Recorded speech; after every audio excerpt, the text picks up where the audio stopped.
Coming today's special open council meeting. I would like to call the special council meeting to order.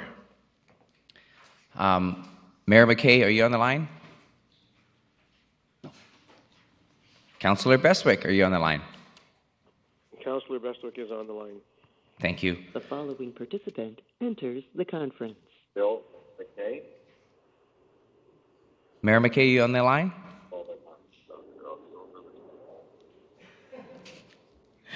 Great. Mr. Jackson, introduction of late items, please. Thank you, Acting Mayor. For item 4A, Colorado Dam Select Committee Terms of Reference, I have 3 delegations, Mr. Jeff Solomon, Mr. Robert Fuller, and Mr. Ronald Stead. In addition, I believe that Councillor Pratt had a delegation request. Thank you. Oh. Yes. Well, not on here. Sorry. Hello? Okay. I would like to add Mr. Don Bonner to the list, please. Do I need a motion to do that? What topic? On the Colliery Dam. Yeah, adding delegations. Second. Okay. All those in favor? Great. Thank you. Councillor Kipp, I see your name on here. Yeah, I just wanted to reference the terms of reference. I've sent and handed out a copy of a few revisions that I'd like to bring forward tonight. There, I think everyone has a copy of it. Great. And Mr. Jackson, you have a copy of that? Yes, he does. Yes, I do. Thank you. Great. Thank you. Any other late items? Does anyone suggest that we increase everybody's time to 10 minutes opposed to 5? If I'm not mistaken, they get reduced. Is that correct, Mr. Jackson? That's correct, Acting Mayor. Yep. So moved. All those in favor?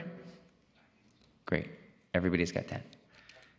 Councillor Yoakum. Thank you, Acting Chair. Sir Win Tardy is for late items. I was pretty slow, but an 8 item I'd like to put a notice of motion forward. Okay. In regards to the whole conversation tonight and in regards to the investigation piece of the motion. Thank you. Okay, sounds good. Thank you very much. All right, we're going to start with the presentations. Sorry, Acting Mayor? Oh, adoption of the agenda as amended, sorry. Great, all those in favor? Great, thank you. And now moving on to presentations. The 2016-2020 financial plan. Mr. Lindsay, can you start off? Thank you, Mr. Chairman. I'm just here to introduce Bill Corson, who's our manager of our real estate section. Mr. Corson is just going to walk you through a presentation regarding the issue of expropriation. This was more of an item that we wanted to have as a seminar session for council, especially for new members of council to understand the process related to expropriation. And I'll turn it over to Mr. Corson.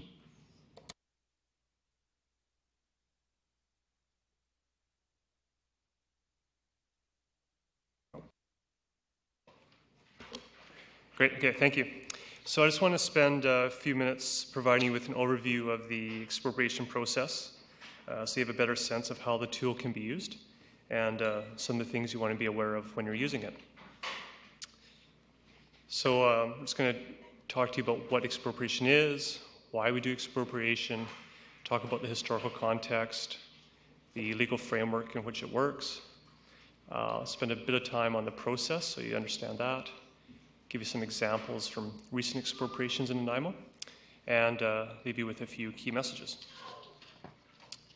So the actual act defines expropriation as the taking of land by an expropriating authority under an enactment without the consent of the owner. So again, we're taking land without the owner agreeing to it. The idea is that the public good, the reason why we're taking it, is more important than the individual owner's right. When we do expropriations, we can expropriate an entire property, a portion of a property, such as a few meters for a road widening project, or an actual interest, such as a right-of-way for a utility or a sidewalk. We can't expropriate from the province or from the federal government. So I guess one of the questions would be, why are we doing expropriation? There's basically 3 times we do it. One would be when we have a very time-sensitive project, and we just can't get to an agreement with the owner in time for the project to move forward. The second time would be where we spend considerable time with the owner trying to negotiate compensation, and we can't get there with them. They might also be object to the project itself. And the third one is where an owner has complicated legal issues, such as they might be in foreclosure or bankruptcy, divorce, etc., and it's very unclear as to who actually has ownership of the property. So under expropriation, it removes those obstacles. So in terms of the context, prior to 87 in BC, expropriation was based on this huge body of case law from around the Commonwealth, and it was very complicated to understand exactly what the rules were. So this commission was set up to actually define it better, and they came out with these 4 key characteristics, which were equality of treatment and clarity and accessibility, fairness, and applicable accountability. And this all rolled into the Expropriation Act in '96. And under that, they were very specific. So they went from kind of these broad guidelines to, I've highlighted 3 specific areas in the Act. So under the Act in BC, we must compensate the owners for any loss or damage, including injurious affection. A party being expropriated has to be given the right to challenge and financial compensation to do so. And if you're being expropriated, you're entitled to reasonable legal and appraisal costs paid for by the municipality. And then the community charter came along, and what it did was, before expropriation powers were somewhat more limited, the community charter basically says you can expropriate for any purpose under which for any service your city provides. So it's a very broad definition of why we can expropriate. So this is just a chart that kind of outlines a simplified process for you. And I'll just take you through each of the steps relatively quickly.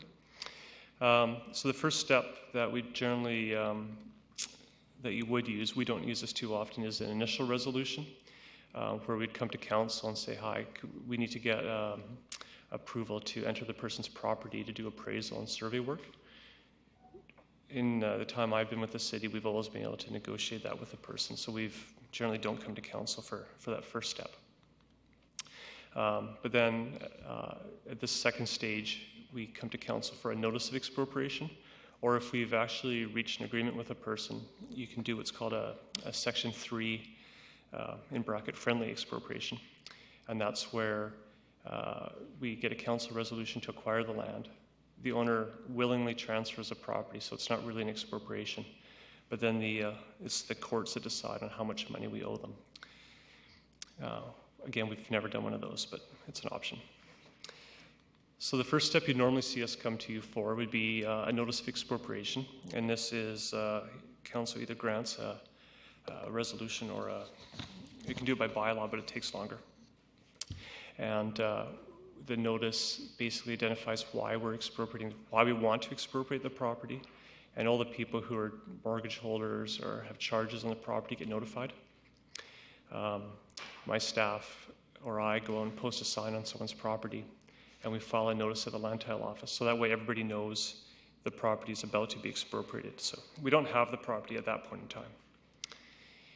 And then, in theory, if it's a nonlinear project, the owner has a right to an inquiry. And so within 30 days of us giving them this notice, they have a right to hold an inquiry at our cost, and that's to determine if we actually are expropriating this for the necessary objectives. If it is approved, then we can move on, and if it's not, then we have to go back to the drawing board. But there's no inquiry needed if it's a linear development. So any project that is associated with the roadworks, utilities, there is no opportunity to actually appeal. So the next step would be the advance payment. So once we've notified the property owner that we were interested in taking a portion or all of their property, we move forward with the advance payment. We come to council. So you might remember we come to council twice for expropriations usually. So the second one, we're getting a resolution to make a payment based on market value from an appraisal. We make payment to the owner, and we notify the charge holders. And at that time, the property transfers to the municipality. So it's To actually obtain the property is quite a quick process. What can take a long time is the final stage, which is the compensation appeal. And under that, the owner has 1 year to let the Supreme Court know that they want to contest the amount of compensation that was paid. And then it's up to our city solicitor and the property owner's solicitor to work on their case to get before the Supreme Court. And in that time, we're negotiating, trying to settle out of court with them if we can. So these can go on for quite a while. In terms of what is compensation, what do we owe the person? We owe the market value of the property plus disturbance damages. Disturbance damages can be quite large. Relocation costs, business losses. Then there's this kind of nebulous injurious affection, which is loss of value suffered by the owner or for partial expropriation. And a big cost can be interest, depending on the amount. So based on the date of the taking to when you settle the compensation amount, you owe interest compounded on that amount, which can be quite large. So in the last 10 years, these are the expropriations that we've done. We had 2 associated with the conference center. One, we expropriated a building with 2 businesses inside. The second one was we negotiated to buy the property off the person, but the tenant wouldn't leave, so we had to expropriate their lease from them. As part of the Bowen Road widening project, we had to expropriate some property from 7-Eleven to widen the road there. On Hammond Bay Road, just near Departure Bay, where we did those works about 3 years ago, we had to expropriate to widen the road there. Last year we came to council because we were trying to get a sidewalk right away from a property owner, and we did that. And then just this year we did this expropriation for the stormwater as part of the Woodstave culvert replacement project on Wakesaya. So I guess my key messages to you would be expropriation is a very powerful tool. We generally use it as a last resort. We do always try to negotiate with people as far as we can. It's a quick process. To be wary that compensation can be determined at a later date, often years later, so it creates this liability that you're not too sure about how much you actually may owe, and that the city is responsible for all the costs incurred by the owner. So in court, we pay for their court costs, and we pay for all their expert witnesses and stuff like that. And that's it. So I'm happy to take any questions you may have. Great. Councillor Kemp? Well, thank you. Thank you for the presentation. We'll get a copy of that. Sure, yeah. Okay, thank you. Adjoining properties, can you explain how they can be affected by an expropriation and how they can be determined to have made a loss or have a loss? Thank you, Mr. Chair, through the staff. Yeah, so an example might be where someone has an access easement across the property we expropriate, and it's then taken away, and then that person would have a claim for us for removing their access. That'd be a common one, probably. It would be a access and a business claim at that point. If it's a business, yeah. Thank you. Great. Thank you. Any other further questions? Well, seeing none, let's move on. Mr. Foy, Manager of Transportation, with regarding the Transportation Master Plan, please.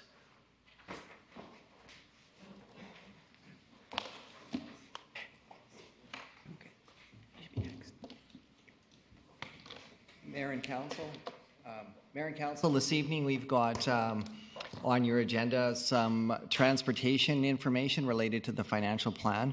So we're going to focus on the Transportation Master Plan and some upcoming projects, and Gordon Foy, our transportation engineer, is here to give you an update on the plan and projects.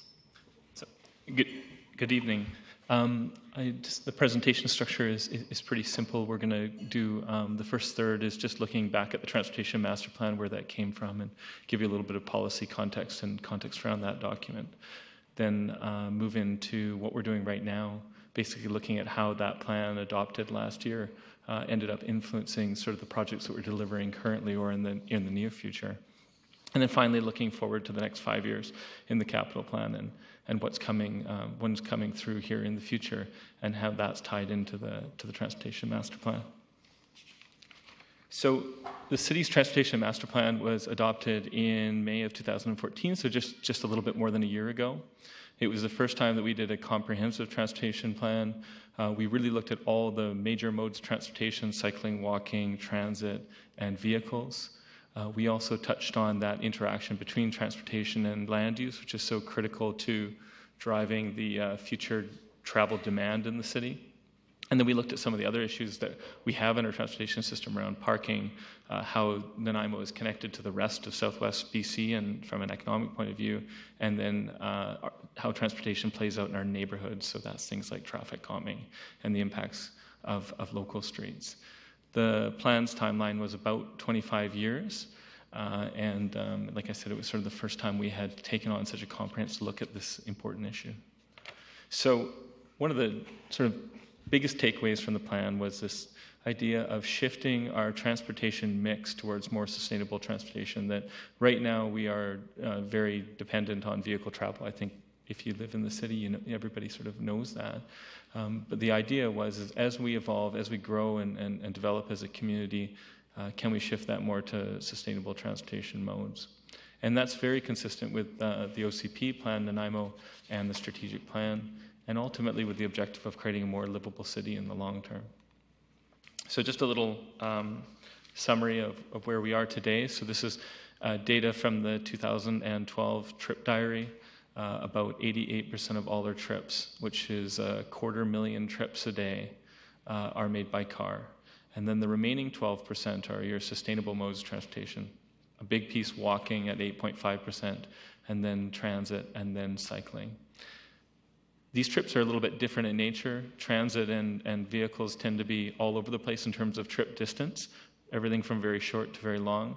And then you have cycling and walking, which generally tend to be a bit shorter, with cycling a little bit more in the middle.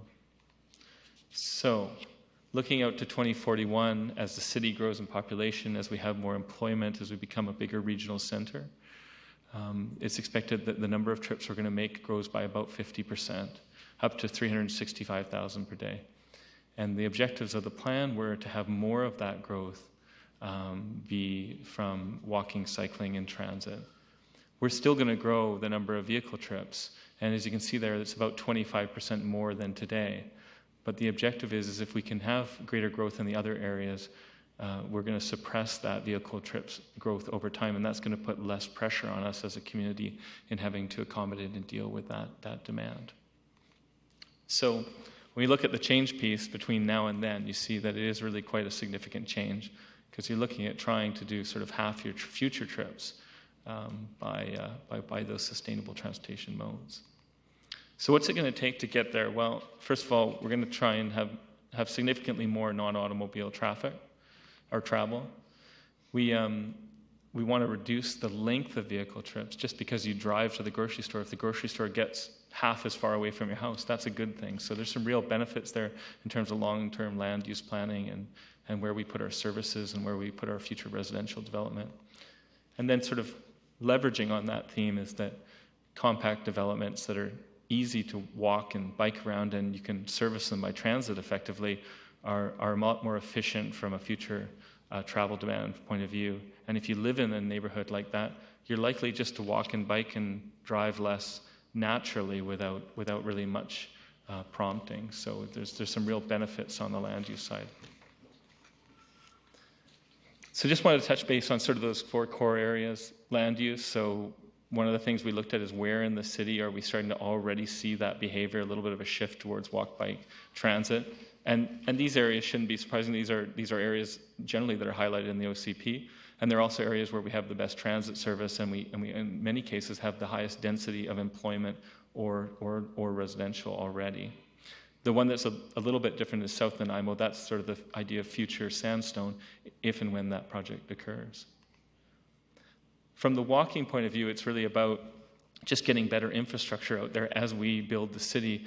Are we building sidewalks that are easy for everybody to use, as a comfortable place to walk? Are we building neighborhoods so people can sneak through the back of a cul-de-sac and get to that local grocery store without walking a kilometer? And so it's a little bit of a mix of that sort of 50,000-foot neighborhood design and then getting right down on the ground. And this is just going to become more important, particularly as we age as a community, because what's just sort of mildly frustrating for us as sort of totally able-bodied is at a certain point will be a real barrier to getting around if you're older and your mobility starts to get challenged. So that's sort of the objective there. From a cycling point of view, we had some great initial facilities, ENN Trail, the Parkway Trail. I know it sometimes is a bit hilly, but it's a good facility too. But what we were absent on is we really didn't have much of an on-street network, and maybe we lost a little bit of ground to other communities over the last 15 to 20 years. But one of the big things coming out of the plan was let's get going and actually develop an on-street network so people can ride around, and it's a viable way to get around the city.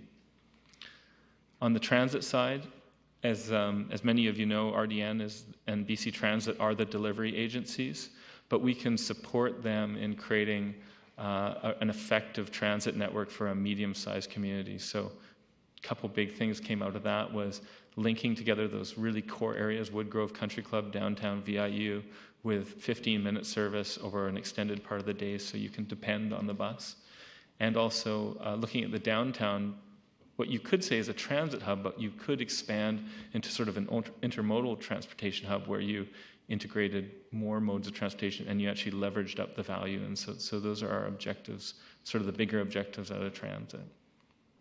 So in terms of how we look at things, we traditionally looked at the world this way. We had way more cars than we had pedestrians, and therefore that was the first thing we looked at it when we did design work. And one of the things that came out of the plan was just sort of trying to do this. Not necessarily always prioritizing pedestrian and cyclists at the top of the list, but at least look at them and have a real game plan on how we're going to address their needs when we do designs. And if there are a lot of pedestrians and cyclists around, then make sure we do a really good job for them. At the same time, we still need to accommodate cars and trucks to keep our economy going, keep people moving around the city. So we can't forget them, but we have to think of some others first. And then really the same message I said before, but just plug it into land use. Streets should be supportive of the surrounding neighborhoods, and they should be helping businesses survive. They should be making neighborhoods better. People should feel that roads in general are making their lives better, and that's part of that mix. So here I just highlighted some of the things where that comes from. Here's a cross-section of our minor collector standard. It's sort of a medium-sized street within the city, and we've changed this a lot from where it was 5 years ago. We've put the sidewalk back a little farther to separate them from cars. We've put bike lanes on there by narrowing down the travel lanes and reallocating some of that asphalt space to bikes. We've looked at making sure that road can still handle trucks when they need to go there, because people still need to get deliveries to grocery stores and other things. Parking for residents and businesses. You still need room for the sewer and the water. And in general, trying to make it more of a positive part of the neighborhood. So, having sort of set that context for the Transportation Master Plan, I just wanted to walk through a few projects that are either under construction or we're just going into them, and I just wanted to sort of show you how that plan is actually delivering on the ground and influencing what we're delivering as an organization. So one thing, it's just starting out with Boundary Avenue Complete Street Corridor. This project is actually under construction right now. It's still underway. It was about $500,000. Of that, about half of it was a sidewalk, and the rest of it was broken up between bikes and pedestrian, basically crosswalk improvements. We got a very healthy grant from the province. They've been quite supportive on the bike side of things, so they're offering 50-cent dollars for projects right now, within a constrained pot. But we'd like to continue bringing those projects forward and applying for those grants, and we're going to have to do that in the fall coming up. And we also got to integrate this one a little bit with utility projects. So often we're trying to mix and match, or trying to join projects together, so we're only in there once. Boundary Northfield Highway 19A, so the Old Island Highway. I think many people have been talking about this project. It's been around for a very long time. This is a lot more focused on vehicles, but it's vehicles from a safety point of view. And you can see here that we were able to leverage 50-50 cost share with the province, and ICBC actually contributed some money.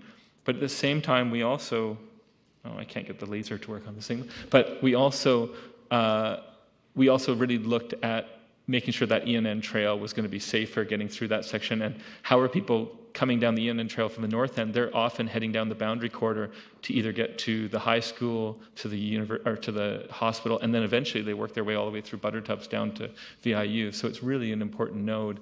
And by looking at all three of those modes, we get a lot better solution. Bowen Road Sidewalk Project, again, we got to do some innovative stuff. So we used some green conflict paint. This is something you've probably seen in Vancouver and Victoria a bit. And we're starting to sort of work with that within our community. Again, more pedestrian and cycling focused. But we upgraded that signal. We've got better street lighting in there. So I'm imagining that that's gonna work a lot better, probably from a safety point of view moving forward. And then something that's a little different than the other three I showed you. This is a traffic calming project up in the north end, where Brickyard Road has often had quite high speeds on it. 85th percentile speeds are about 58 kilometers an hour. And this is a crosswalk where we're getting over 50 kids going to school every day. So we've had requests to improve this for a long time, and we needed to address the speeds more than the crosswalk, and so we've come up with this traffic circle concept to do that. So that gives you an example of where we're doing stuff in neighborhoods. So this is a slide that was actually in the original presentation for the Transportation Master Plan. Where are we going in the next 5 years? We're already knocking off, quite a few of these projects, or at least they're started or they're in the 5-year capital plan. And over the next couple of years, we're going to start getting into more of these, hopefully with council support. So, last piece, what's happening over the next 5 years. I really wanted to just highlight two things that are quite important. But I start just with the capital budget. So about $30 million over 5 years. Transportation is a big piece of infrastructure, and it costs a lot of money to keep it operating and maintained, and to do improvements. Of that grayish piece, the 42%, is really renewal stuff. And then the biggest component of that is repaving. That's just taking existing roads and resurfacing and keeping them in good operating condition. The next piece is the Boxwood Connector project. So in general, it's all new stuff, and a large component of its funding actually comes from the DCC fund that is actually is generated by future development, and that's the tie to future growth there. Then you have 22% of other street projects. So that's a wide range of projects, but everything from small to big. And then some cycling and pedestrian stuff we were able to pull out and give you a sense of how much money we're spending on that. So two issues I just wanted to touch on. One is that in the draft capital plan, we have a fair number of targeted cycling projects. And they're really here because we are explicitly considering cyclists right now. We did expand our toolbox. We've got some new stuff out there that we're exploring. We are leveraging with other projects like utility projects and repaving projects to reduce the costs. But one thing we're trying to do is link the cycling network together, and we do need to have some targeted cycling projects to make that happen. Here's just an example from Bruce Avenue. In 2014, we were doing sewer and water in Bruce. So we got a bike lane put in with those projects because we were already sort of tearing up the road quite a bit. In 2015, we did some repaving, and we were able to get another block in there. And then in 2017 and 19, these targeted projects actually stitched this all together into a corridor. So people from Harewood, now have a north-south connection that was in their neighborhood plan all the way from one end to the other. And that's sort of how these projects work. Is in some cases you can leverage utilities and other opportunities, but in some cases you need to spend some money specifically for cycling, and that's included in the plan. The other project I wanted to touch on was the Boxwood Connector because it's such a major project. This is a project that came out of work done way back in 2007. Basically, the intersection of Northfield and Bowen, if you travel in that part of the city in the afternoon, it bogs down. It's quite congested. It's the highest number of collisions we have in our network. So Boundary Northfield and the highway is sort of one of the worst, for the whole island. But this one is the worst in intersections that we control as a city.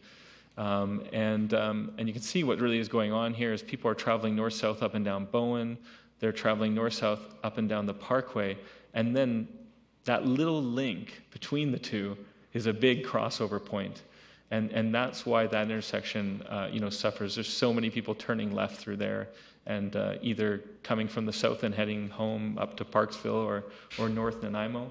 And then conversely, you have people coming from the south that are heading up into the whole sort of departure bay, Stevenson Point, a big chunk of the city. So issues at that intersection are, high collision rates. Like I said, I think in the last data I saw from ICBC, sort of 160 collisions over 5 years. PM peak period is regularly congested. We had a little bit of relief because when Boxwood came online, we got a little bit of relief, but not too much. We've got not much in terms of peds and cycling facilities, and we've got challenges for getting into Beban Park and Rosstown Road is also not very well serviced. As the road gets busier, it gets harder and harder to get out into those intersections. So this is the scope of, this is sort of the ultimate scope for that area that we've been working with. And what we're doing right now is just looking at, what pieces of that scope will be required to sort of do an initial staging of improvements in the next couple of years, and what pieces may occur farther in the future. So staff will be coming back to council later this year to provide a much more comprehensive update on that project. So I guess that's it. And this is just a picture of the parklet that DNBIA did downtown. It was something else that was in the Transportation Master Plan. It was just talking about using parking spots for more than parking and maybe activating the street a little bit. So if you have any questions. Okay. Councillor Yoakum. Thank you, Jerry. Councillor Hong. A couple of questions and comments. First of all, I'll start off with the Northfield intersection. When I first got in council, I received numerous calls from citizens in that area. And I brought it once into one of our meetings, and I was told it's a done deal, too late. The question I have is, does the public have input, opportunity to speak and talk about design and intersections such as, in this case, Northfield? Yeah, so the intersection at Northfield and Boundary, we've been working on that project from a technical point of view since I got here, so that's back in 2008. Oh, no, actually, a couple years before that, it was identified by CVC. We did some work with them. It is just such a technically difficult question because you have to work, you have the highway, you have the railway, you have the trail, you have those two major roads. And so the solution that's there is really the best possible solution. There's not a lot of room to consult because you're so constrained. And if this was a more normal intersection, we often have a fair bit of flexibility to work with the community and adjust things. But in this case, it really was it's incredibly constrained, and that really is the best solution we can come up with. Jerry, just to finish up, please. Yeah, just a couple of comments. Okay, well, I'm pleased there's a possible solution, but I don't think whether it's complex or more of a basic intersection, I just hope we can't really cherry pick on when we should consult with people or not. So sometimes people, or most often, there's wisdom in masses and people. Some have good ideas. I get it's complex, so I just hope in the future. So it sounds like in this case the answer is no, people weren't consulted. I'm not trying to throw you on the bus or anything. I just want to make sure in the future we talk to people on this, because I did receive numerous calls on this one from people that live in that area. Yeah. So in many of our projects, we'll do multiple layers of consultation, and in this one there hasn't been as much consultation. We've reached out to stakeholders in the corridor and the hospital, and there will potentially be some impacts on the neighborhood surrounding just from the changes in patterns, and we can work with those communities. But yeah, it's just so constrained that makes it very difficult in this one case. But I agree with you in general. Yeah, absolutely. I thank you, sir, on that. And I know it's not yourself, but if I don't want to get in the habit of not consulting with people because maybe challenging one person's lens or not. And I don't know if it had anything to do with the provincial because they want to do a photo op for that project. So I don't know if there's anything intertwined there, but nevertheless, I want us to consult with people, challenging or not, in the near future. So the second one, bear with me, Council, thank you, is the Wellcox. I seen a note on there that said the Wellcox wasn't including the $6 million Wellcox overpass. Is that bridge that goes into the Wellcox site? Yeah, that's right. So the viaduct, the wooden viaduct that goes basically from up at Esplanade down to Portway. Okay, so if that's in the future, just so I'm just one vote here, but I will never be voting in support of that project, that overpass. I think we have if we own the land, we should think other creative ways because that's quite an expensive bridge. So I just want to touch on that. And I hear cycling's a key priority, but over the 5 years, I've only seen 8%. So somewhere, hopefully, we can find a way to massage, maybe increase to 8% over there. And this isn't a critique; they're just my opinions and where I hope we can go. And two more quick points. And I'm assuming working with RDN on transportation, considering a lot of this is in their jurisdiction. Your teams are working with the RDN. And to conclude, probably a really silly question, but does ICBC fund or offer grants for these high-risk areas? Seeing that we lead BC in some high-risk areas, do they fund any of these areas if we're trying to mitigate them? Yeah, so ICBC has something called the Road Safety Improvement Plan or Program, and for instance, at Boundary Northfield, they've already committed almost $100,000, I think, to that project, and we'll see whether generally the funding, they'll evaluate the performance of the project and then look at it, and there may be the potential for us to get more there. They provide funding every single year to us, so anytime we do crosswalk upgrades or even if we do bike lanes, they'll often look at it and see, hey, was there the potential there to reduce their cost as an insurer, and then they bring some of that money back to us to help us pay for those improvements. Okay. Thank you, Mr. Chair. Great. Thank you. Councillor Kipp. Thank you very much, Acting Mayor Hong. Thank you very much. And through to staff, can you go back on slides? The slide with the $30 million cost or financial and percentages, if you can go back. Oh, it's going to take a while. Eh? There we go. There. How much have we increased cycle improvements in our spending? Because I'm just going to say on this one, I see the 21% is the Boxwood Northfield, and that's a huge thing. Yep. So that's, $6 million of that. 42% of it is another $21 million, Yeah, well, half of that, 15 million, sorry. So have we increased pedestrian and cycling improvements in comparison to other 5-year plans? Yeah, so on the pedestrian side, I would say that funding's been relatively stable in the order of I would say roughly $400,000 a year. I mean, it varies year by year because if it's a big project, it might be quite a bit more, but then the next year we'll go down, and I'm usually looking at an average over the 5 years. But the cycling, we didn't really have a lot of strong funding before the Transportation Master Plan came into play, and so it really started from the ground up maybe a number of years ago, and we've had a little bit of funding for Boundary. We had some funding, and this is the first time that we tried to make cycling get close to where we are on the pedestrian side, and that's why I want to sort of flag it and highlight it for council as something a little bit different that wasn't necessarily there before. A follow up on that too is both Departure Bay Road and Bowen Road were done to 1996. I think we painted bicycles on the road and got in trouble by the province because it wasn't the right thing, and now it's a standard marking, which is nice to see. Can you move forward to the traffic circle on the small traffic circle? Yeah, Brickyard. Oh, there we go. I've never thought that traffic circles would they're good for traffic flow because anybody coming off of Carmanah or Broadway now can roll through.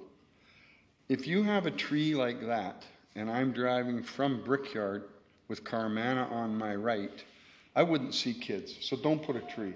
If we've got the crosswalk behind that tree coming down, and that's where they're coming from Brickyard, and they're flying, they go around that, they don't see the kids in the crosswalk. So keep a low profile. Should it be? Should it not be? It shouldn't be a decorative big tree like that one. It blocks traffic. And how, can you explain to me how a traffic circle improves pedestrian safety? Because they could come off of Carmanah and look down Brickyard and just come around the corner into that crosswalk. And Broadway, the guy might go around the traffic circle and he might not. So, through the chair, pedestrians often, when you have pedestrian collisions, one of the biggest factors in how severe it is the speed involved. So if you can get the speeds down, particularly if you can get it down below 30 kilometers an hour, you see that the severity of those collisions go way down. We're more malleable at 30K. We're just so the central issue here is that you've got people traveling up and down Brickyard, close to 60 kilometers an hour, between 50 and 60, and a fair number up in the 60 range. A collision at that speed, is much more severe than this traffic circle is designed to go around like 20. It's pretty slow. And so you're right in a sense that on the right turns and the left turns, it's not much different. But what it will be a lot different for is those through trips, and that's what we're trying to mitigate in the design. A balance between the through trip and the traffic calming. Thank you. Great. Thank you, Councillor Kipp. Councillor Fuller. Through you to staff. Just a question with regards to the Wilcox. Did we not already make a plan to expand Front Street as soon as C-SPAN is out of there, as opposed to doing the bridge for $6 million? I thought that bridge was out of the picture now. Acting Mayor Hong, in answer to Councillor Fuller's question, and actually working in support for Councillor Yoakum's statement, that bridge is at near the end of its life, so we're able to kind of work with that till 2018. As everyone in Council knows, it's $6 million. We're reluctant to pay for that. So as Councillor Yoakum and yourself are talking about, we do want to see if we can get that road through Front Street, which will be substantially less dollars, and that's why we didn't include that project and put a note in there that we're spending $30 million on transportation, because we don't want to spend the $6 million ideally to replace that. We want the road to go through. Yeah, I just thought we had already made that decision. I think so. Great. Thank you. Just a question from me through to staff. Road painting, is this part of the Transportation Master Plan, or is it just kind of staff work?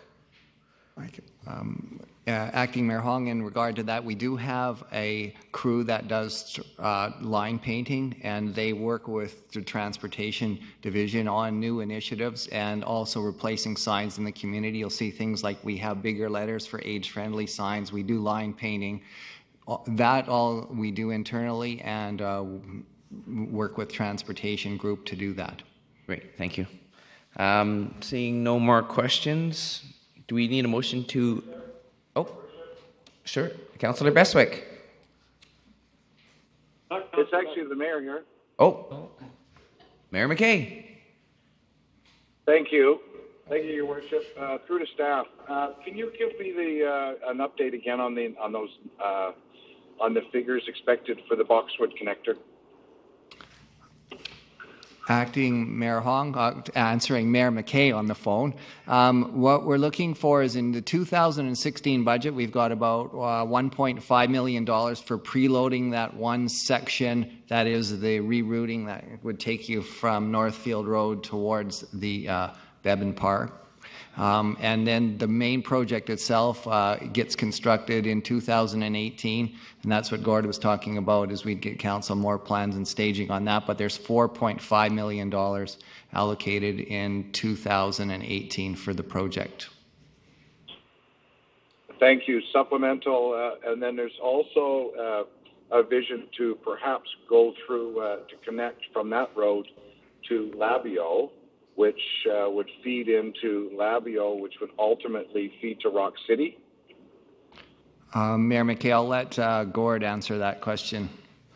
Yeah, I think that maybe we're just looking at that slide where I had included some, excuse me.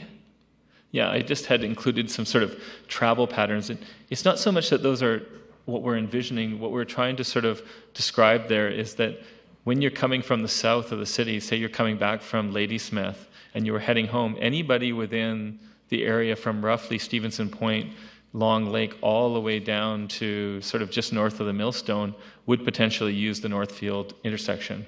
And it just sort of goes to show you how big a catchment area it has. Because often people just sort of think, well, it's just an intersection, but a good chunk of the city has to work its way through there if they're coming on and off the parkway, which is pretty common.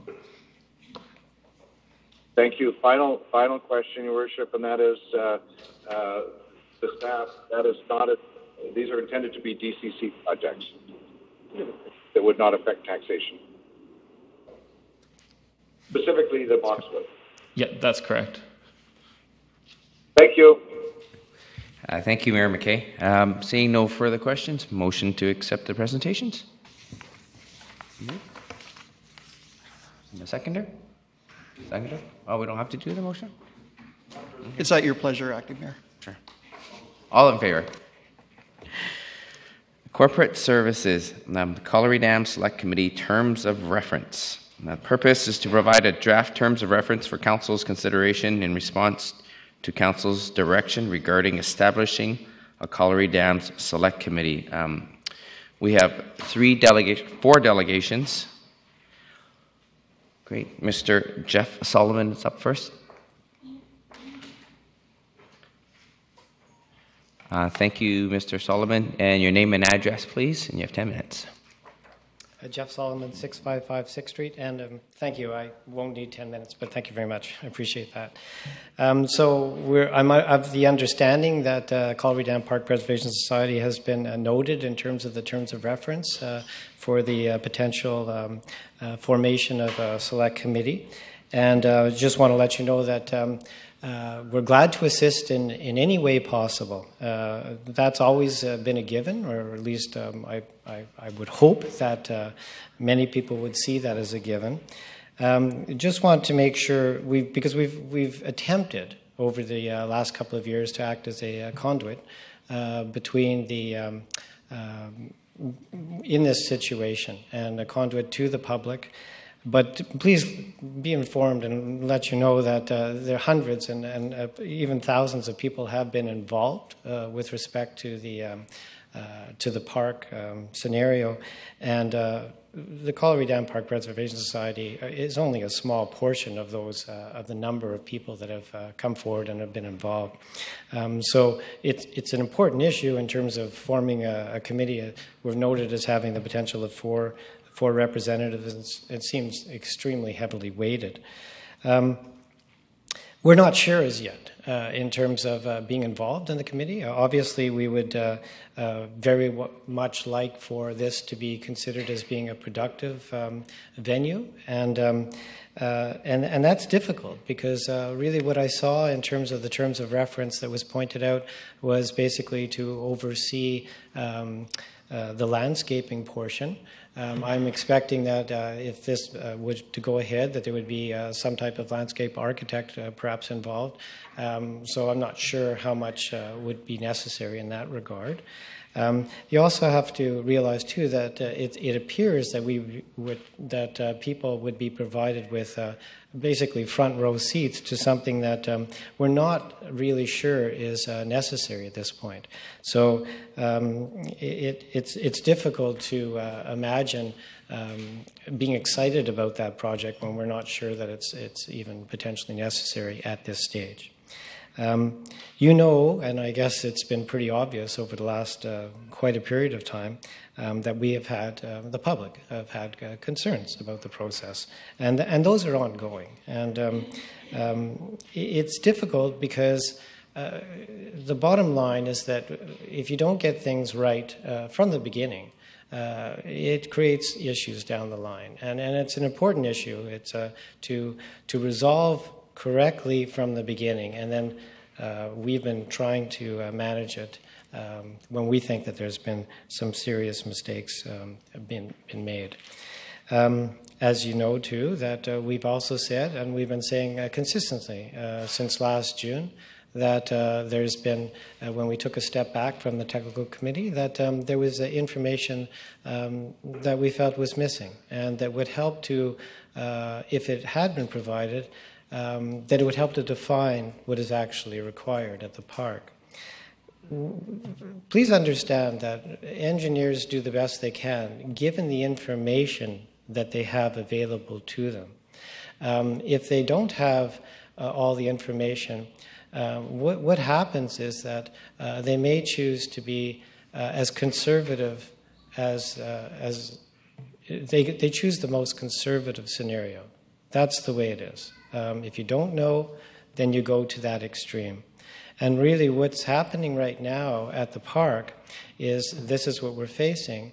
And there's a concern of that because the emergency spillway, from my understanding, would now triple the capacity of the existing spillway. And of course, as you also know, that the existing spillway has proved adequate for over a century. So you can see how adopting a conservative scenario could lead to quite a bit of work and quite a bit of invasive work and quite a bit of extra cost if you don't have the information that's required. I also don't know, and I did ask this question, I just want to put that on record again, because we took a step back from the technical committee last June, and I've asked how much money has been spent on the Colliery dams for over the last year. I think it's an important piece of information for the general public to be aware of. These are our tax dollars at work here, and we want to make sure that they're working properly. So if or how we are to be involved as a society, I think that will play out over the next very, very short while in terms of the discussion to date from the information that we receive back. And we can absorb that and discuss. And again, I come back to what I started with. If there's a way for us to be productive and helpful in this process, I believe that members of our society would be very glad to assist. Are there any questions? Seeing no questions, thank you very much, Mr. Thank Solomon. Next up, we have Mr. Robert Fuller.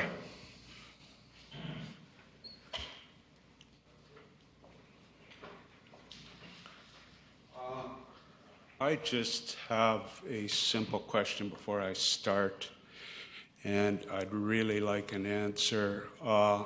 There's two members of the RCMP in the audience tonight. I have the utmost regard for the RCMP and all the work they do, but I would like to know if they're taking names down. If I'm going to speak and if my name has been written down, I would like to know that because I am wondering why. I don't see any pencils out writing names down. I'm not sure. But your name's already on the agenda and it's televised. My name is on the agenda. Yes. But when Mr. Solomon was making his presentation, they were writing. Now, if it's nothing, I have no problem with that. If they were making their grocery list, I have no problem with that. If they're making notes with my name on it and what I'm going to say, I am somewhat a little annoyed. Well, I think we are in an open public meeting. It is recorded, so whether they're here or they're going to sit in the office to write notes, I don't see the point in your concern. Okay. Robert Fuller, 3350 Hammond Bay Road. It has only been a short time since I heard a former councillor mention that council should endeavour to bring back the trust of the community over the Colliery Dams issue. Trust, accountability, and responsibility are big words. But it is my belief that if council wants their citizens to acknowledge the true meaning of these ideals, then the mandate and terms of reference of the Select Committee should live up to Councillor Bill Yoakum's motion on July the 20th of this year. So many reports the expense of millions of dollars and vast amounts of people's time and energy invested, and still so many key questions have yet to be answered. This Select Committee must have the teeth it requires to fulfill their mandate, and must not merely be a consultative body to this process. They must be privy to and have the ability to address all aspects pertaining to the auxiliary spillway. They must not be dissuaded by external forces in fulfilling their mandate, or this process will have no credence whatsoever. They must and should be permitted to pursue further technical analysis regarding the hydrology of the Chase River watershed and the spillway capacity of the lower dam, and be able to act upon this information with regards to the auxiliary spillway. This committee should have the ability to come to conclusions of risk assessment and public safety within the framework of the information it receives. This would have lasting value with future procedures dealing with risk and asset management. Make no mistake, the city owns other dams and assets, And when and if future concerns need addressing, we must have clear, concise, and accurate information to present to address these concerns. This exercise could provide immense value in case the scenario repeats itself. This committee should, at its discretion and in collaboration with Council, be able and should actively pursue interaction with provincial authorities, and at the end of their mandate, address their concerns with respect to the process that unfolded in regards to the Colliery Dam remediation process and any other issues that may arise to the appropriate governing bodies. With reference to transparency and accountability, the Select Committee should ensure that this process is not only open to the public, but that the public have input and interaction, and this is sought and desirable. The meetings that take place should be videotaped to allow public viewing for those not able to attend. This issue has not only divided our citizens over the way it has unfolded, but council member against council member and government against government. What I find most important is the heavy-handed nature of a senior government level to force my elected officials to make a decision which many would classify as akin to conflict of interest. How in heaven's name can one make a clear, well-informed decision when one city is under the threat of sanctions? That being said, Council now has the chance to set the terms of reference for this Select Committee to ensure not only accountability and transparency, but quite possibly bring back some measure of trust in our municipal government. We, in a sense, have been the creators of our own demise in this situation. It is time to set the record straight. And when I was writing this up, I had a few questions that popped into my mind, and seeing as I have plenty of time here, I'd like to ask Council or staff through Council a few of these questions. Feel free, you have a couple more minutes. What studies and permits have been approved and are in Council's hands to move this project forward and ahead at this time? Acting Mayor Hong, to the delegation, is in March of this year, Golder undertook a conceptual study of the auxiliary spillway, and Council received that information. Later this year, in July, we received an updated conceptual design with 3 different options and more extended information about those proposed 3 options for the auxiliary spillway. Underway as we speak from the motion last week is Golder is pursuing those detailed designs for final submission and to the province and for tendering. Okay. So the city hasn't done an environmental assessment? Further to the question is the city's underway with about five different permitting processes, including environmental, yes, fisheries, water management, tree permits. They're all underway as we speak and working towards the deadlines that we've been given. Great, thank you. Councillor Fuller, did you want to speak or wait till after the Yeah, delegation? it was with regards to the reports and studies. What was the one you mentioned came out in March? That was the conceptual study by Golder regarding the auxiliary spillway.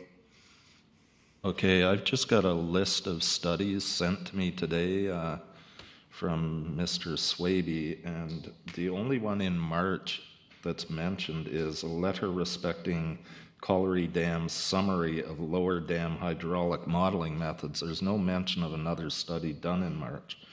Then you go up to May and you have the Colliery Dam's auxiliary spillway options, which is repeated in July. So there's no mention of that other study. It certainly was done, and Council received a copy of it. It may not be on that list, and that list we put together as demonstration of the information. I'm not sure if every report done is on that list, but certainly it was done and drawings provided. And from that study, there was additional information requested, which is what Councillor Fuller is referencing, additional information about spillways and other aspects. Great, thank you. And you can continue.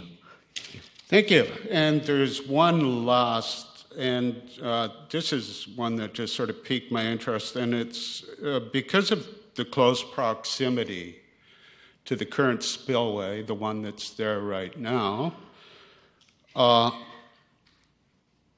is it possible that if you encounter bedrock digging down to put in the auxiliary spillway, would blasting of the bedrock in any way compromise the bedrock that the current spillway is standing on?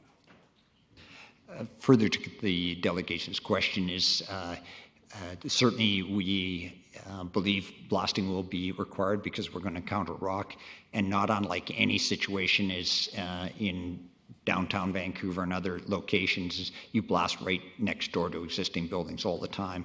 It's just the amount of blast you can put in place for each subsequent blast that they have to decrease to mitigate the very issues that the delegation is raising.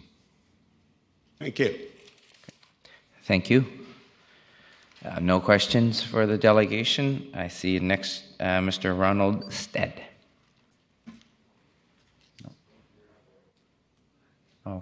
Okay, he's not here. Let's move on. Mr. Don Bonner, please.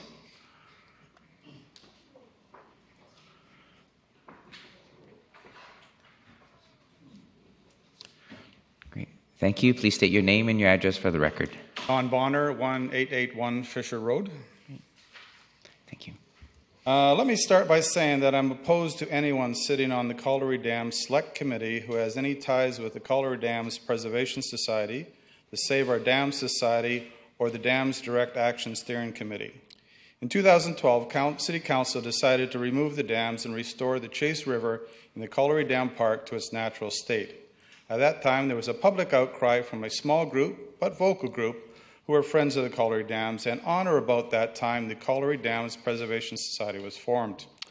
I believe this group has been instrumental in organizing the delays to the remediation of the dams since that date. Delays that have almost cost our city the loss of our water license for the dams and possibly more dams that the city owns, potential fines to the city of up to $1 million per day, and potential jail time and or fines for some of our council members. The CDPS and its friends, this small group of individuals, I'm striking that one out, has managed to help write motions, formulate and direct city policy to delay and ignore the law of the land. Had this group not been formed, the work to remediate the dams would already have been completed, and the residents would once more be enjoying the park and all its amenities, and the residents below the dam would be living in a safer place without the possible threat of dam collapse. To date, the year's delays by the CDPS have resulted in the following. Absolutely nothing. As of July 20th, the city is now doing exactly what the CDPS was formed to stop, namely the remediation of the dams, the safety of our citizens, and building of the auxiliary swale. So, everything they have worked for has been for nothing, and now Council wants to reward their behavior by giving them special status and rights to be the majority of the committee. My reasons why they should not be on the committee are as follows. There's no one in the CDPS, SOD, or DDA that I'm aware of that have any park landscaping experience, nor are any of them dam engineers or even close to that. The work to be done by the city to remediate the dams will be paid for by taxpayers' money, and therefore all the citizens of this city should have the right to apply to be on this committee. There are much more capable individuals in our city who should be sitting on this committee. Finally, to quote a blog post by thecanadians.org in June of 2014, to save this recreational treasure from the community, the Colliery Dam Park Society and a direct action group were formed. June Ross, who I believe was the chair at that time, in the quote says, the Colliery Dam Preservation Park Society had within their ranks engineers who could not fathom why the city thought the dam should be removed, and the direct action group had people who were fully prepared to lay themselves in front of the machines to stop any kind of destruction. As Council can see, these two organizations are linked, and for all we know, may be the same people.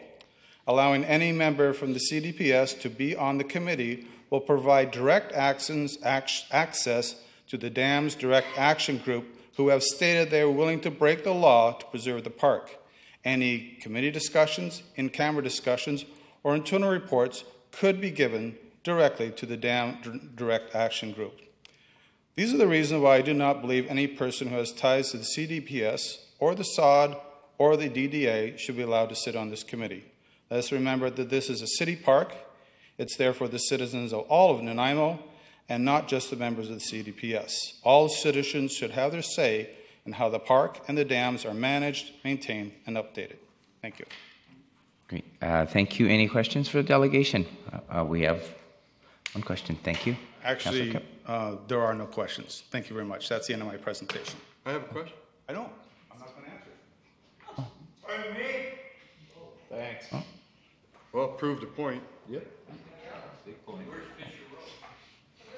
Okay. Thank you. So we have no further questions. I'd like to ask you would like to make a point? Staff. Sure.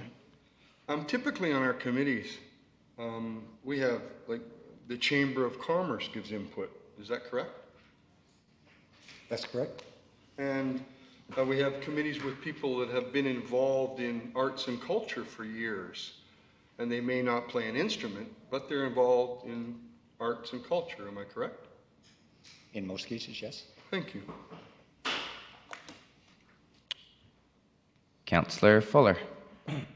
Another question through you to staff. Typically with committees, we also have minutes that are provided to the public, do we not? Yes, in most cases that is the circumstance. Mr. Jackson?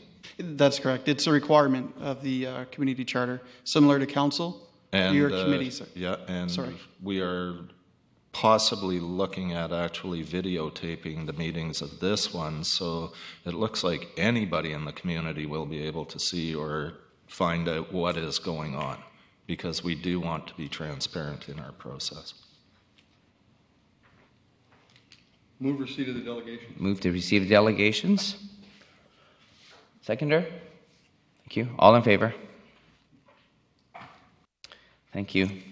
So we have two recommendations here from staff. Number one, provide direction with respect to the attached terms of reference for the Colliery Dams Select Committee, and number two, appoint two members of council to sit on that select committee. So let's take them one at a time. Number one. Your Worship, I'd like to speak to this motion, the draft of that. I have circulated some revisions that I would like to propose. I think staff can put it up on the board for me. I like doing it this way so people can see. Basically what I've done is work with Councillor Fuller and talk to a number of other people, some legal advice and some issues of people that we deal with in the community, people I take information from on serious issues like the dam. And so I would like to propose in the yellow, there is a few words in changing of the mandate, the objectives, the membership, and the appointment in term. So if I could have your indulgence, I'd like to go through it. So what I would like to add to then the mandate would be that the Colliery Dam Select Committee serves as an advisory body to council, provide a consultative role prior to and throughout the installation of auxiliary spillway and middle dam remediation process. The second, the objectives. The committee will review reports, findings, and provide input with respect to the final design of the Labyrinth auxiliary spillway, ensuring the appropriate permitting processes have been followed in areas such as environmental, archaeological, fishery, water management, species at risk. Ensure that a risk mitigation strategy is developed for the proposed construction, inclusive of disruption of construction. Ensure that data and reports refer to the proposed swale area. The installation of a Labyrinth box culvert open channel auxiliary spillway, which is the same. Landscape plan for the auxiliary spillway. All options were reviewed to ensure culturally modified trees will be protected. Enhancements to the area around the auxiliary spillway. Any other matters the committee deemed necessary in order to provide a review of the installation of an auxiliary spillway at the Lower Callery Dam, preparation of a conceptual plan for the Middle Callery Dam, and recommend further studies to increase Council's knowledge of the Callery Dams, its watershed, and its downstream areas. The membership, the committee members will be comprised of up to 8 Council-appointed members as follows. 2 seats will be held for representatives of Nanaimo First Nations, SFN, if they choose to participate, and any participation by SFN will not be considered consultation. Up to 2 representatives of the Callery Dam Park Preservation Society, up to 2 individuals from the community at large appointed by Council, and 2 city councillors. The committee will select a chair at its first meeting. The committee will be supported by a facilitator and Golden Associates as dam engineer resources. The city staff will function as technical resource plus provide administrative support. And the appointment term has been changed. Thank you for moving it up. Striking out the term that will expire in November 2015 or upon completion of the auxiliary spillway, and put in the committee term shall expire upon completion of auxiliary spillway and the middle dam remediation. After that, the meetings were regular meeting dates and times to be established by the committee. Special meetings shall be at the call of the chair. Governance, the Callery Dam Select Committee is a select committee of Council as per the committee charter and is subject to Council Procedure Bylaw 2007, number 706, and Council's Advisory Committee terms of reference and date. And I'd like to speak to the changes, if I may. Yes, you may. From my perspective, and having been involved in a long term in this for the last council and this council, and having gone through the process, I have found that the public input and council input has been not there. As I've said before, we do not have a committee that represents our police department, our fire department, or our public works. And we don't have any sort of political oversight within them. We have Parks and Rec, we have committees, we have planning, transportation, we have building and development, we have art and culture committees, but we don't have our water or our police and fire. So this is a start for me to get more public input into this area. This area has lacked public input. Even when we had the committee before, the technical committee, we didn't always hear. They dealt very much in a private group. This is to open it up to the public, as one of the speakers at the podium said, reducing some of the Callery Dam input and wondering why they would have such a strong thing in it, and putting the individuals from the community that may wish to be on this. And in no way am I looking at disrespect of the dam safety branch. I hate to say it this way, but any more disrespect than I've felt myself from communication or how it's gone down. In fact, we received a letter today at 3:15. I haven't had a chance to even review it from the dam safety branch. So trying to improve the communication and transparency. And from my perspective, the changes that I put in here, and I'm going to blame Councillor Fuller with me here, and we've worked on this, helps me, 1, move forward on what we've promised, 2, get the exact documentation and data that we require for this. And so I so move the Callery Dam Select Committee terms of reference. Great. Thank you. Councillor Fuller. I would actually second the motion that Councillor Kipp has made, and I would also just briefly like to speak to this. As can be seen, the balance of the majority of what city staff worked on is included in this motion. That was what was coming up before us for discussion. These inserts that were done by members of the community, and one of them is quite highly involved with the government of BC, First Nations. So these aren't just random citizens or people from the Callery Dam Park Preservation Society per se. Not to say that they haven't been involved in this. There was a great discussion on Facebook. So the inserts here just expand on what staff put forward in their draft terms of reference. I think these are pretty inclusive and work to make a far better committee, and when it is determined who the facilitator will be, etc., I think we're going to be able to move forward, work with the dam safety section, and get something done. Not get something extensive done, but what needs to be done and what needs to be done only. Thanks. Great. Thank you. Councillor Pratt. Thank you. I did read through the letter today from Dam Safety, and it is so clear that they still have some issues with the motion that was made last week, and that they were very clear about what they want done, and what they want done is for us to follow that order to the letter. And in my opinion, installation of the Labyrinth Box Culvert Open Channel Auxiliary Spillway should be first in terms of the objectives of the terms of reference. I'm tired of stalling and all of the things that have been happening. We finally picked a remediation option, and we need to move forward with it. And I will not vote for anything that doesn't have that first and foremost in the front, so that everything that the controller is asking for in the order is followed, and followed on the timelines that they have given to us. Thank you. Mr. Seward. Certainly, Acting Mayor Hong, I just wanted to comment on a few procedural issues. On July 20th, Councillor Yoakum made a motion that was unanimously supported to move ahead with construction of the auxiliary spillway and to put the terms of reference together for this committee. That information was forwarded to the province saying we are complying with the order, and outlined that in detail, and I believe that's on our website and all council has seen it. That was sent out Friday for confirmation. That was a deadline in which we had to respond. The province has responded to us today in a letter, which we have copies of. If the public wants copies, it'll certainly be on our website tomorrow.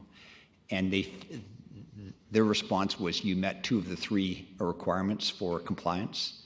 The one you didn't meet was full design drawings for the auxiliary spillway. They said, we're prepared to work with you if you're moving ahead to get those done. But they were very adamant that we have to meet the deadlines outlined in the order, which is full completion of the installation by November 15th. The items that are up on the screen there, I will comment on each of them, but the key here is either we're getting on with the auxiliary spillway construction as we were directed last week, and have it in a position where we're tendering and under construction in September, or we're not.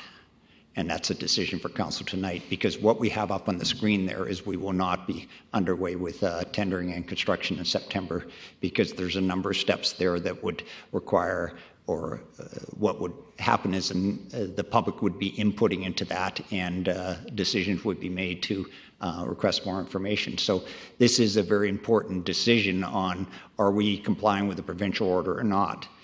And I can give a few examples of it. In the very first line, it says, prior to and throughout the installation. Prior to the installation is we're underway with the design. It's in concept now. It's well developed, and there's no opportunity to have more input. We have to finalize that design very quickly going forward. And the second, the first bullet there, the committee will have input into the final design of the auxiliary spillway. That was clearly not in the motion last week. And if the committee has that input into it, we're just not moving forward, because the committee isn't even struck yet. It will be a number of weeks before it's in place, because we have to appoint, council has to appoint members to that committee, and it has to get structured and start meeting. And one of the original hopes was if we were going to go ahead with the original technical committee plus 2 councillors, then it could get started fairly quickly. As recommended here, it can't get started quickly because we still have to go ahead with the appointments, and that won't happen until at least August 10th or August 17th. There's discussion about a number of other issues which I won't go into at length, but clearly one of the ones further on down is the recommendation for further studies done for council to understand the watersheds. The design will be completed, the construction will be underway, and there's a question what further studies would need to be done and what further studies the committee would be recommending. The last thing I'll comment on, and as I say, I can go through each of the yellow points, but those are the key ones. The committee expiry will be when the middle dam remediation is complete. Well, that's proposed for 2017, and therefore this committee would be in place for 2.5 years, even though the auxiliary spillway would be constructed and we'd be into the middle dam remediation. Our consultants and the technical committee members will remember this, as the hope is we don't have to do any work in the middle dam, because our consultant believes if we do the work on the lower dam, the auxiliary spillway, that we can convince dam safety section that the work we've done is skookum enough that will not require work in the middle dam, which is estimated $1 million. So to have the committee in place for 2.5 years when we may not even have to do the work is a question I want to raise. So those are the points I have right now, but I still go back to the point, if we're going to modify the motion as up on the screen, is we are not going to comply with the provincial order and what we've told the province we're going to do, and we need to advise them that immediately, and we may be back into the same position that we're in non-compliance and we're back into the water license issue. Thank you. Thank you. Councillor Yoakum. Thank you, Acting Mayor Hong. The motion last week, or whenever that was, last week, and these minor amendments, I do not see anywhere where. First of all, I'm going to backtrack. Let's start thinking about the possible. I want to start thinking about the possible here instead of what's impossible. It's always what we can't do. I think we can hit the deadlines. We don't have to roll up our sleeves and get to work. I want to read in the letter here. It says, we expect. Your letter states that Golder's preparing a schedule for completion of the detailed design. We expect to receive the schedule as well as the detailed design report and construction plans as soon as possible. Well, you know what? We're going to have to get it to as soon as possible. I'm not once am I suggesting do nothing again. The interpretation from our end is ridiculous. So I think to say we can't get this committee up and running is ludicrous. SFN can give everyone time frames. SFN, if they choose even participate, can get 2 reps. The city, our council can get 2 reps.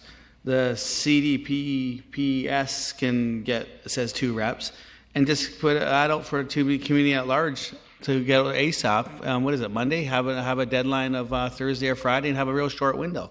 So I really think it's doable. To think it's not doable, it does not fly with myself.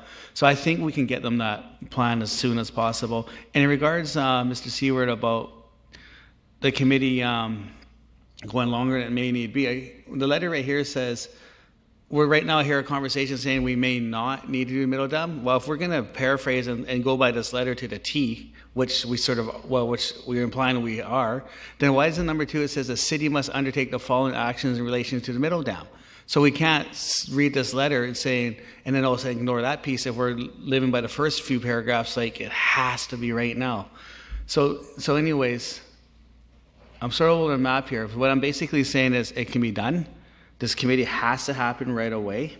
But the motion I'm about to make, it wasn't about investigation pieces, it was about quarterbacking this process. But anyways, I can wait till later with my motion. So that would actually bring all this together. So I think we can do this. And not once is this a stall tactic. And I think when we get the right person in place to communicate independently on behalf of all the parties, we can get this done. We have to get it done, and let's think about the possible. It's too easy to sit here saying we can't do this. Thank you, Mr. Chair. Thank you. Next we have Councillor Kipp. Well, thank you. I just want to say that I'm disappointed that the entire motion that Councillor Yoakum put forward wasn't even sent actually to the Colliery Dam, down to the Dam Safety Branch. I don't think it mentioned the fact that we wanted an investigation. Did it? The entire motion was sent to Dam Safety, yes. And we were supposed to put a letter together to tell them how disappointed we are. And as priorities go, the reason I supported this fix is because of the entire motion, the investigation, the letter to them saying we're not happy with it. When we say we can't do any more studies, well, we need to study the watershed. We need to know what downstream damage.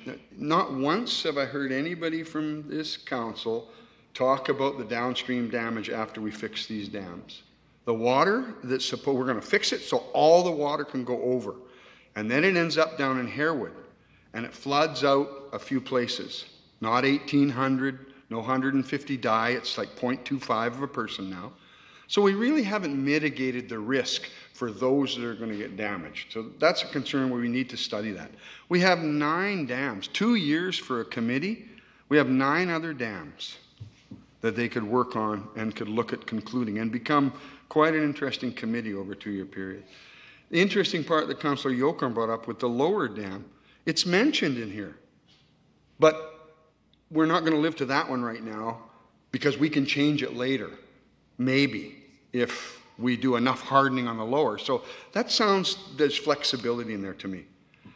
And like I say, I supported the entire motion. I supported these motions months ago for committees to be started. I think in February, was February your first motion for the committee to start? And that wasn't a real priority, although it was a motion.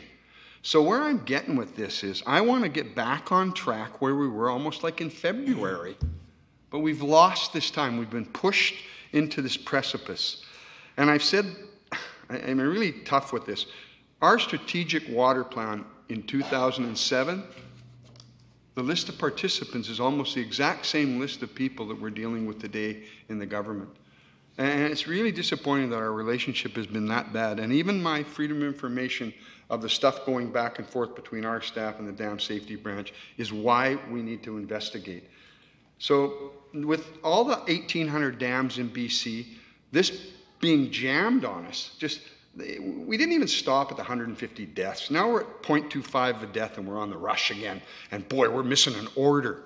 And I just this is important. This is public.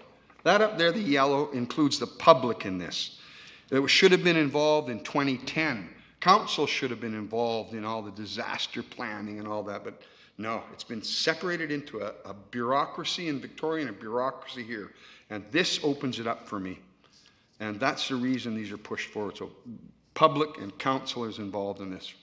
So thank you. Mr. Saber? So further to that, I again wish to emphasize if this motion is passed as written, we are not going to meet the deadlines proposed because of the committee input. We have 5 weeks to be in a position where we tender. And if we have committee input during that 5-week process, there'll be lots of questions back and forth, and there will be no decisions. So we have a more than an incredibly compressed time frame. We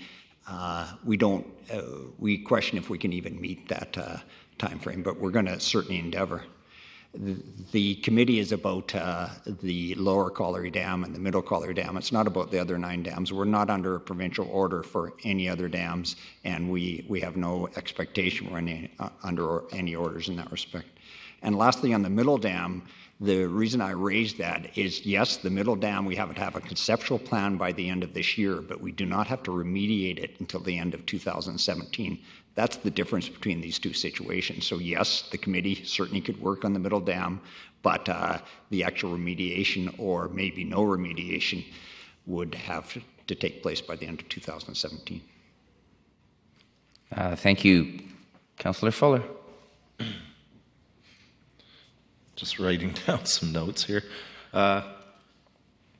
Yes, I'm looking at that letter right now, and Councillor Yocum read out the very pertinent parts. Construction plans are required as soon as possible for compliance. Under paragraph C, preparing a design report and construction plans for the selected remediation option and submitting them to this office as soon as possible for compliance. So if it's not possible to get those plans done until after September 1st, already we're seeing some possibility of leeway in these timelines. They say they want the timelines met, but then they put in language that doesn't necessarily mean anything towards it. We don't know the exact flow of the spillway. If we don't know the exact flow of the spillway, how do we determine the dimensions for an auxiliary spillway? How do we do that if you don't know the exact flow of the existing spillway. You cannot determine the dimensions and send in a construction report without those dimensions. To me, it seems impossible. I'm not an engineer. I'm not into construction. Used to be a laborer. That goes back many years. Councillor Yoakum's motion last week, the only reason I supported it for a couple of reasons, but the primary reason was with regards to the removal of the water license and information I had that was a distinct possibility. Couldn't give a crap about fines towards me. What are they going to do? Garnish my wages as a city councillor for the next 3 years? Fine. 300 to make 100,000. Yeah. I go on income assistance, and then the government's actually paying me. It's not something I want to do. I did not like the idea of the city being fined, but you know what? The city has taken on some extreme costs for some other things in this town that have been built, such as this building we're in, such as the water treatment center, such as the SARC building. So, as much as we don't like those costs, it would look pretty bad if the provincial government starts fining us when we have actually agreed to do something. I mean, it's going to get done. We've agreed to that.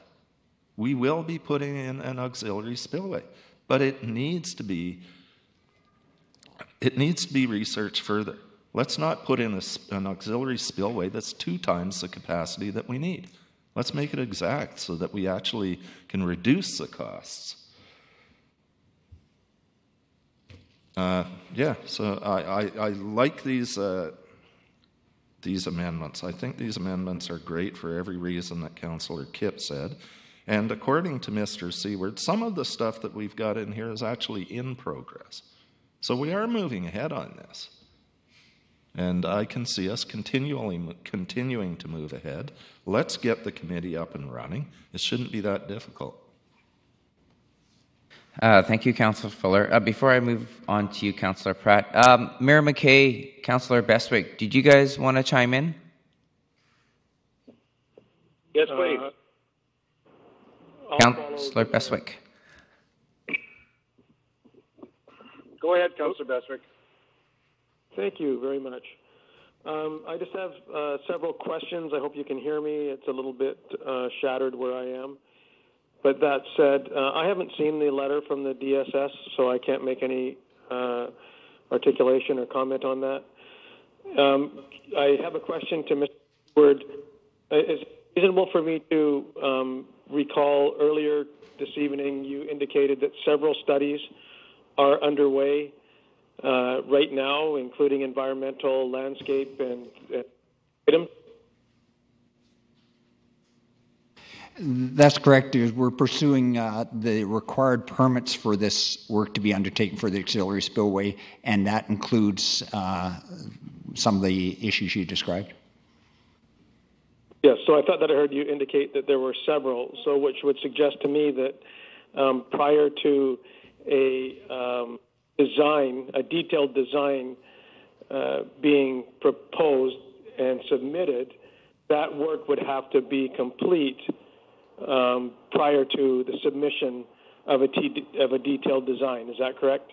No, they would go concurrently as the submissions are made in conjunction with what the design criteria would meet, and the design criteria is outlined right now, so the consultants that we would hire for the permits can work off the information conceptually of what Golder has developed.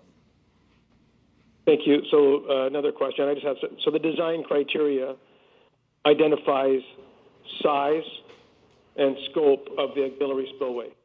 Width, length, specific location, depth, and its environmental impact being done concurrently, if I understood you correctly. Yes.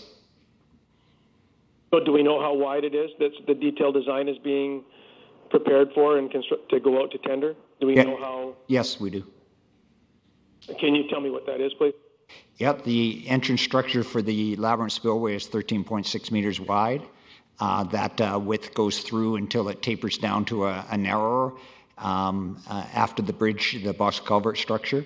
and it tapers down. The box culvert is approximately 10 meters wide, and then it tapers down to 6 meters wide for the base of the swale, and then with sidewalls. So yes, in July 8th design from Golder Associates, they have all those details in those plans. So approximately 45 feet wide, and how deep did you tell me it was? Sorry, how which? How deep? Depth? Deep. At the deepest point, it's estimated approximately 5 meters, and as we're out in site today, a couple of councillors and other representatives of the community, we talked about that. At the deepest point, it would have to be 5 meters. That's the highest point of where the trail is.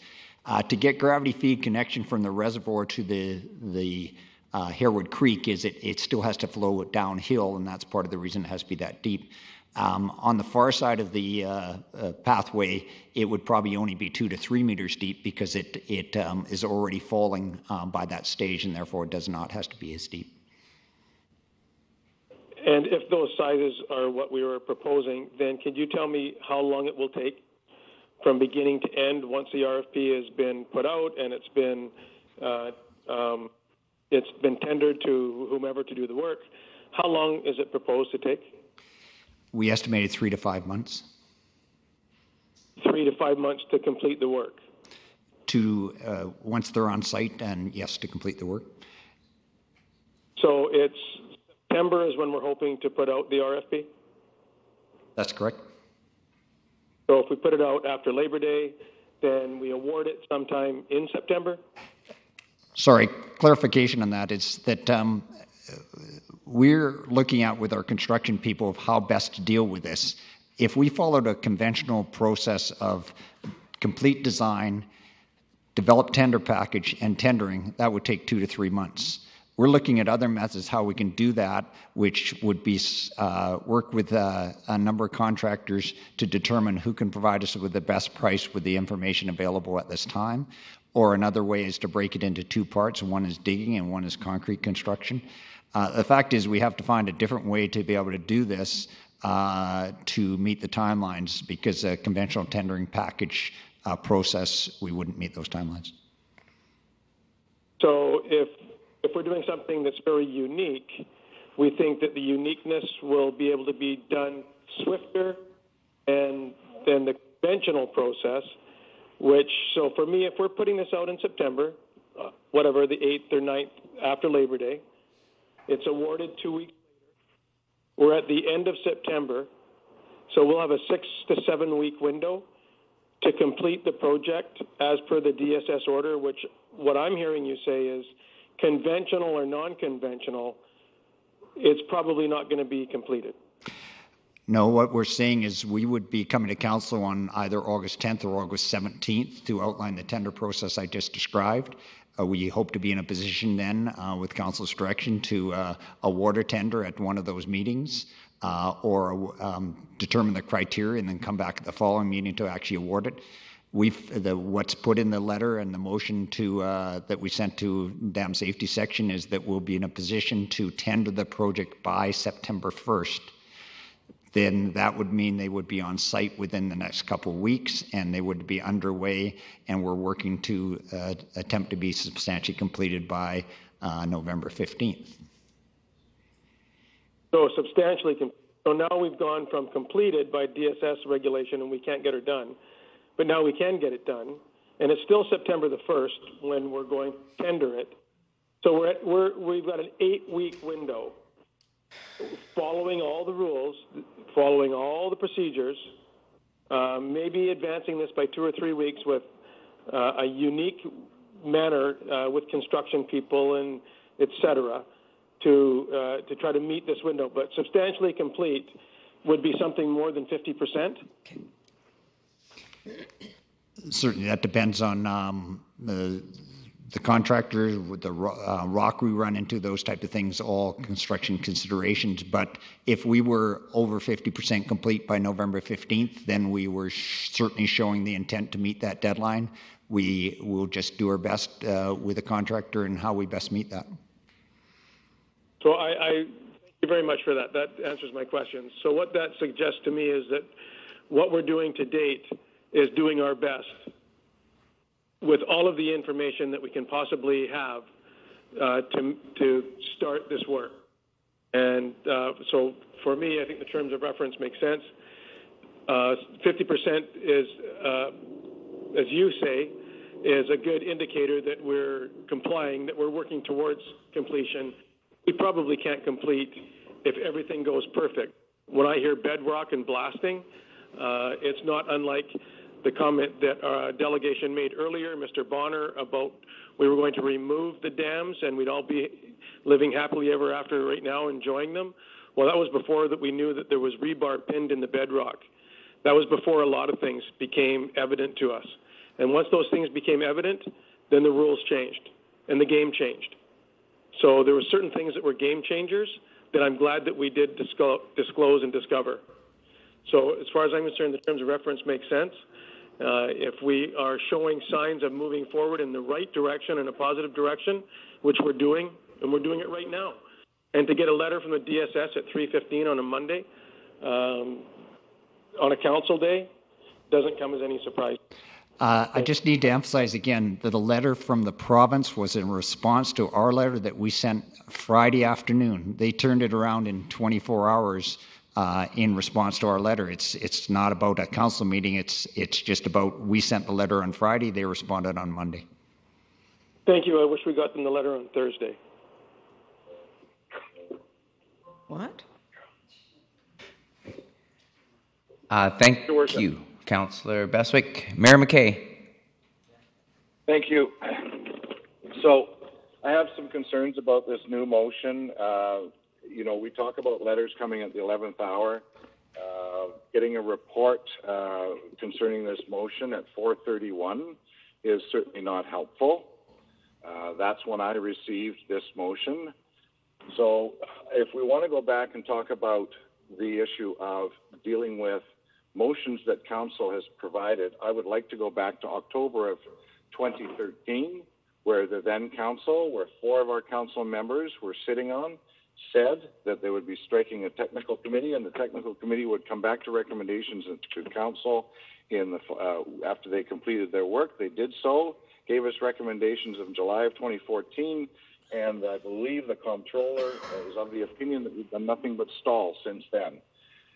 The comptroller, in his letter today, can I ask a question, Your Worship? Has this letter that we received, does the council's wishes to put that letter on our website?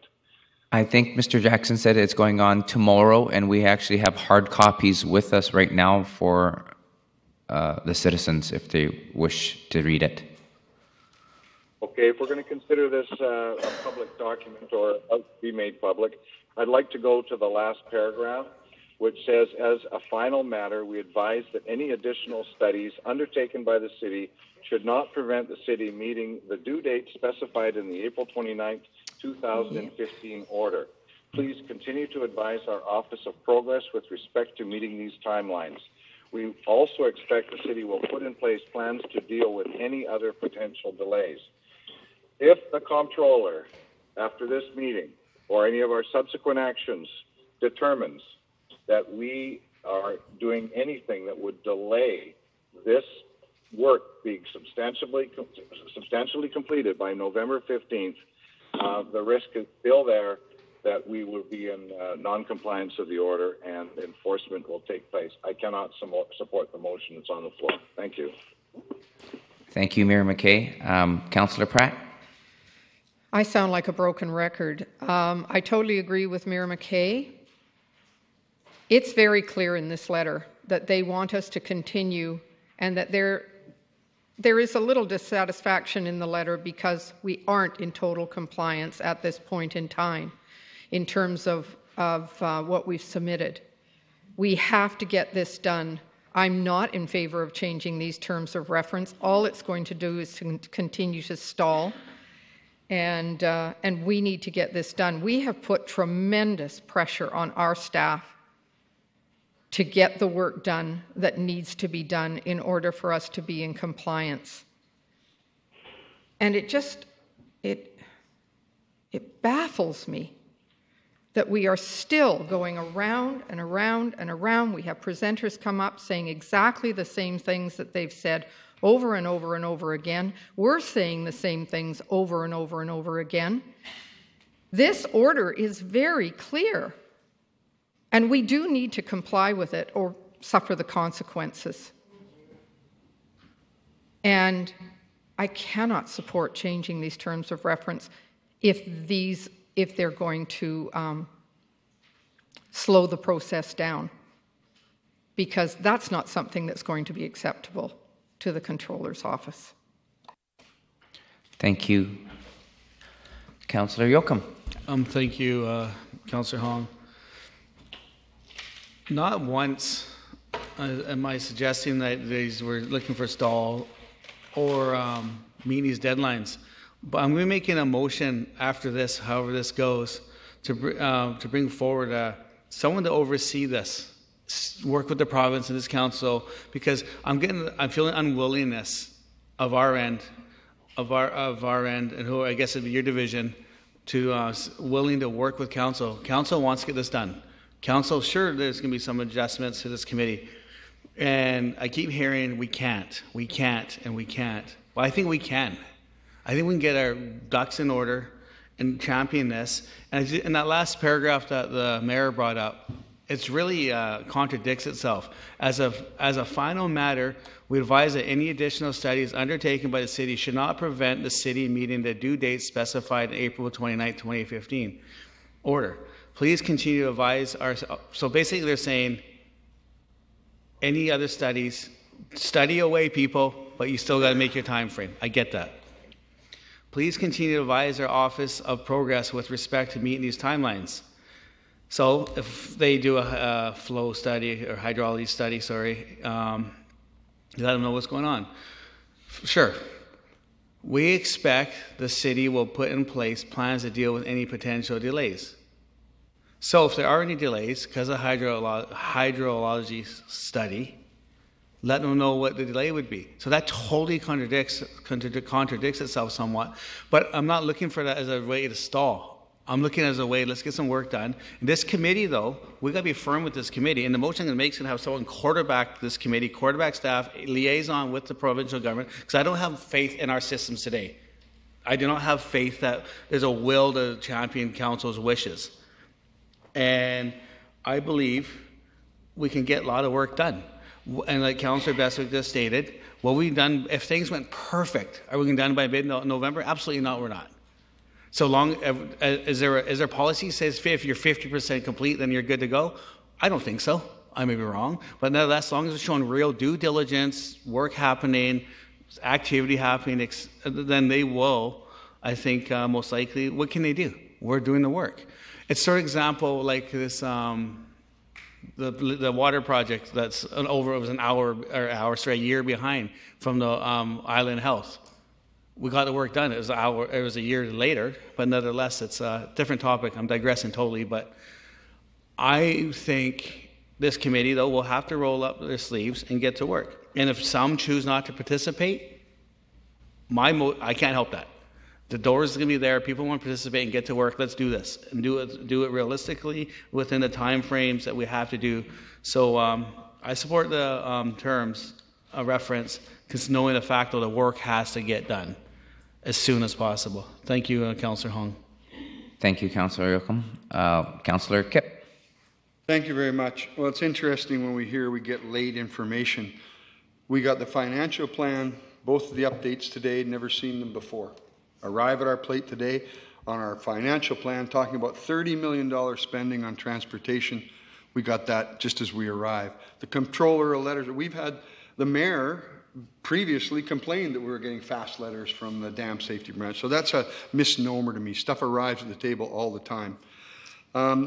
What have we done for the downstream flood? Nothing. What have we done to the water when it hits Harewood Creek? We're still guessing at riprap and things. What about our setbacks? Are we supposed to be any rules for the city 15 meters back from a water course? What are we doing for our own things? I hear the word stall. This is what we want as a council, what I want as a council. And if my council accepts that, whatever the dam safety branch, we're still working on that. We're moving their stuff and we're doing more stuff. We're trying to get more reports, which we don't have. Who can tell me what's the size of the watershed? In 3 reports, it's 30, 21, or 19 square kilometers in 3 different reports. How do we know the massive rainstorm?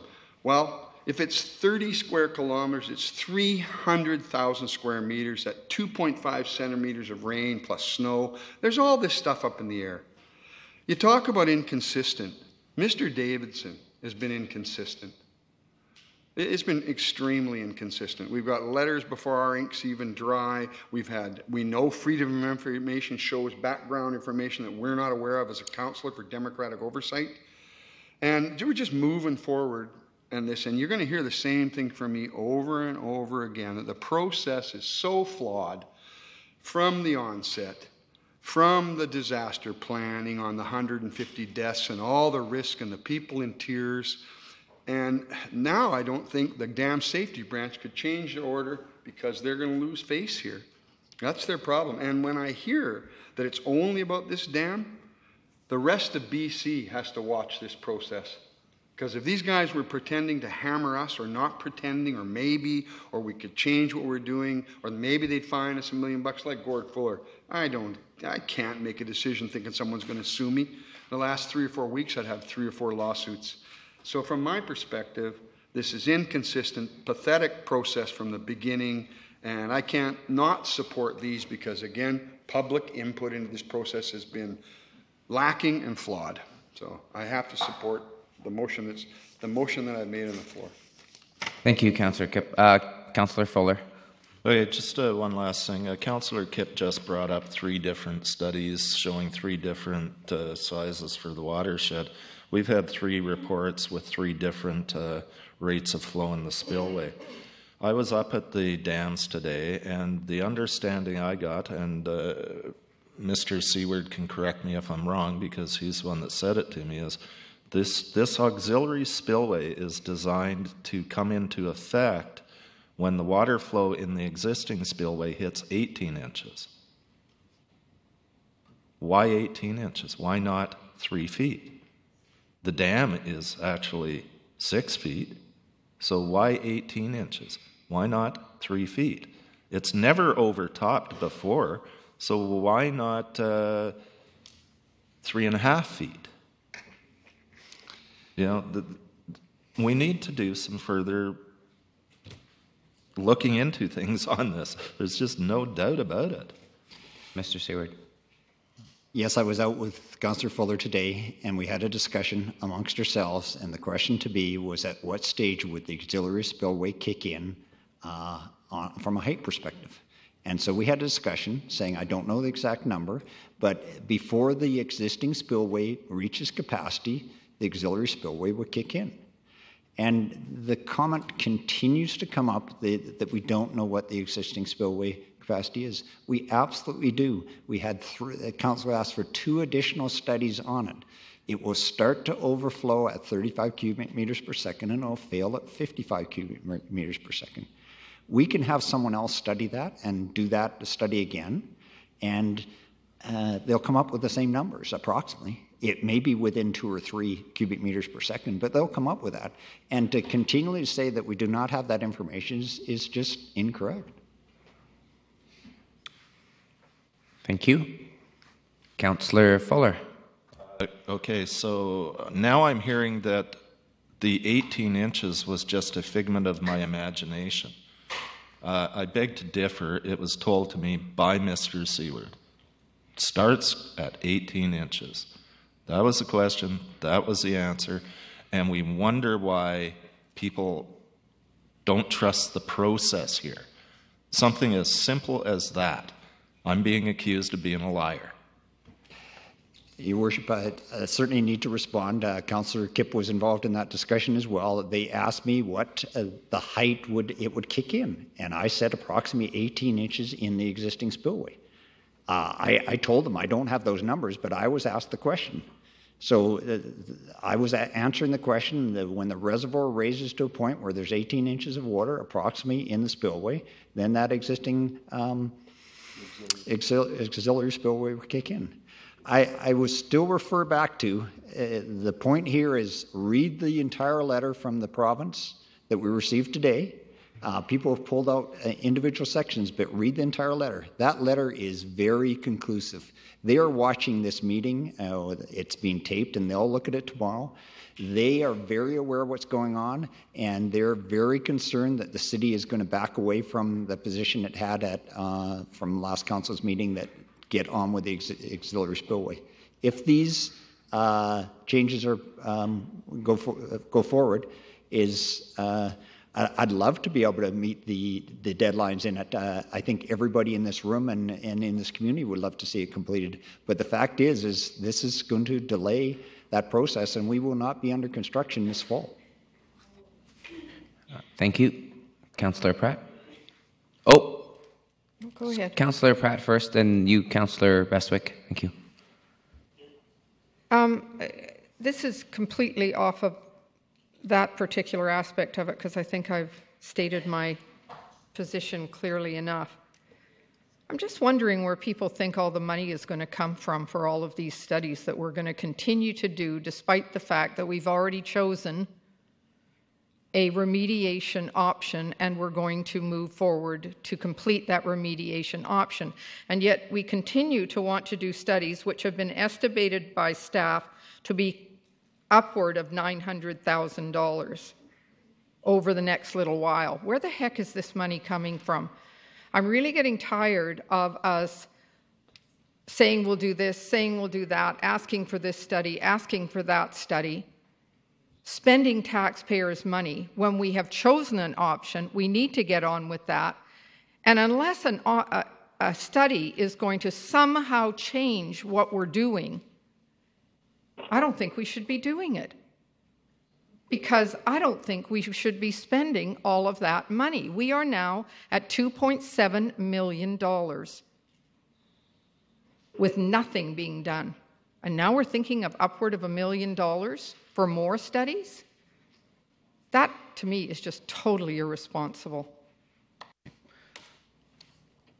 Councillor Bestwick. Point of order.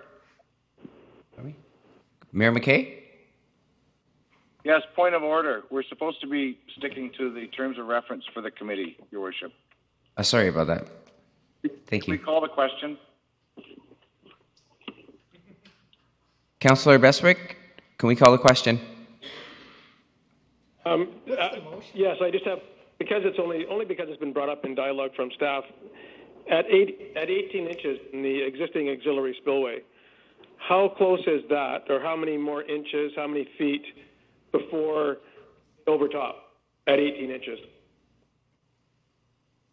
Councillor Bestwick, the existing spillway is approximately 36 inches high.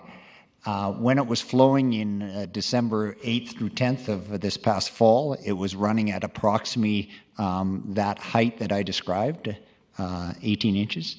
But as I say, it was a discussion between Councillor Fuller and Councillor Kipp and myself, is that those are the figures that we're dealing with. So we would have to, in other words, double that flow in the existing auxiliary spillway for the dam as we know it over top. However, at 18 inches, the new auxiliary spillway will kick in. Your Worship, point of order. Yes, thank you, Mayor. So we're going to call a question, but Mr. Jackson. Can you rule on your point of order, please?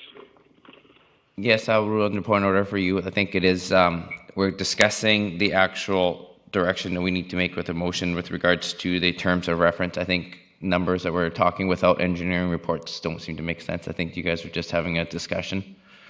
So this is actually not fact yet, so we won't go there. So let's move on with this motion here. But question to Mr. Jackson, is this going to be an amended order that we have in this, or do we defeat the first one and do this, or how are we doing this? Currently, Acting Mayor Hong, the motion on the floor is to adopt the Colliery Dam Select Committee terms of reference as presented as laid out by Councillor Kipp. So the one that's on the screen, the one with the yellow, that is the one on the floor. There's no amendment to it. That is the one. Okay. Up for consideration. Mayor McKay, Councillor Bestwick, do you understand that? Yes. Yeah, to the best of my ability, yep. Okay, so I'm going to call this question. The motion is to provide direction with respects to the terms of reference provided for the Colliery Dams Select Committee. All those in favor? As shown on the screen. So you mean amended? Yes, as amended. All those in favor? All those opposed? Mayor McKay? Opposed. Opposed. Thank you. Mr. Jackson, you got that? Thank you, Acting Mayor. So the motion passes. Thank you. Motion passes. And on to the next one. Yes. Yes, he's in favor. Appoint 2 members of council to sit on the Select Committee. Can I have a motion, please? If you wish. Thank you. Seconder? What are we making a motion for? To appoint 2 members of council. Then we have discussion. Yeah, but don't we need to know who the 2 members are before we just make a motion to appoint them? Oh, yeah, so I okay. would like to do that. Sorry. Go ahead, Councillor. I would like to make a motion to have Councillors Kipp and Yoakum as the 2 council members on the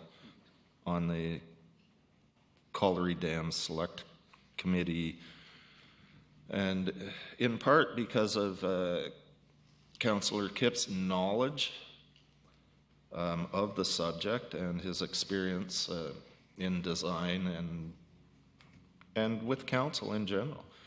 And also Councillor Yoakum because of his experience with Snuneymuxw Council, his experience on this council, and because Councillor Yoakum actually made the original motion that we are creating these terms of reference for. So I would like to see Councillors Kipp and Yoakum as the 2 council members.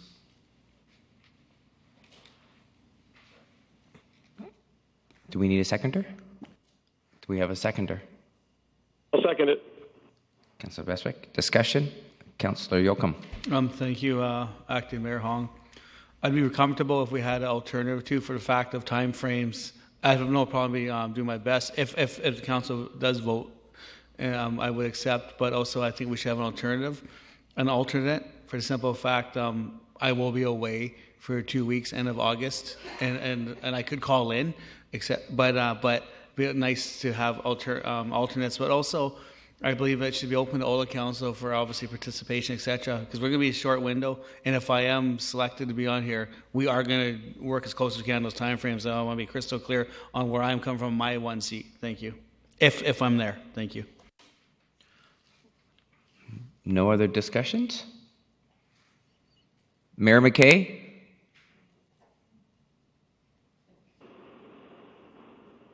Councillor Bestwick? The motion has been made and seconded. Okay, let's call the question then. All those in favor? In favor. Is he? Yeah. Jim Kipp did. Yeah. Okay. And all those opposed?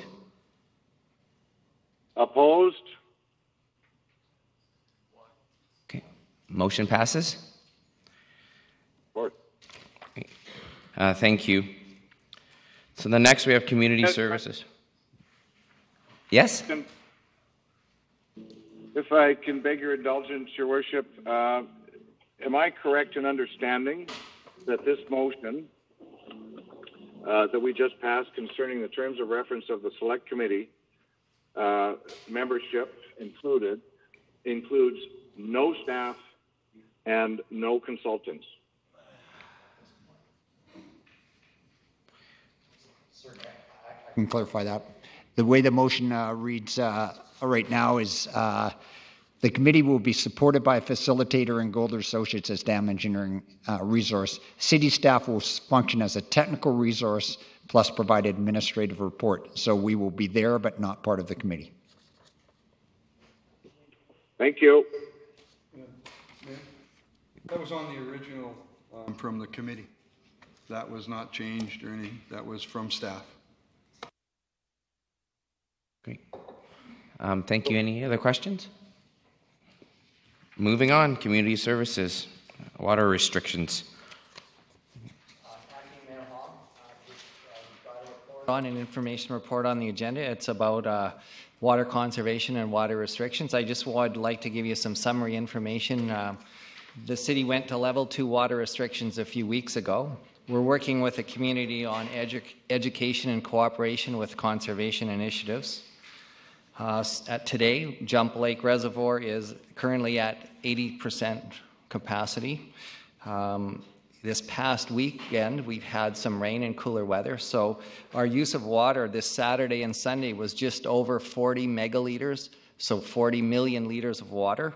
And last Wednesday and Thursday, which were the other 2 watering days, we were at 54 and 55 million liters. In comparison, in late June, we were averaging around 60 million liters of water per day. So we have been, the community has been very good at reducing their water. So we're trending forward in good shape at the level 2 water restrictions, and that should get us through to fall, continuing on the course we're at. And so we do encourage the community, though, to have a golden lawn. And by doing that, it's the single most effective way to conserve water. So again, we take that opportunity to ask the community to really work with the golden lawn, and that'll keep us really going along well with conservation. If council has any other questions, I'd be happy to answer them. I do. Okay. Councillor Fuller. Just curious as to whether we've had to release any extra water into Nanaimo River and the other fish-bearing rivers that we monitor.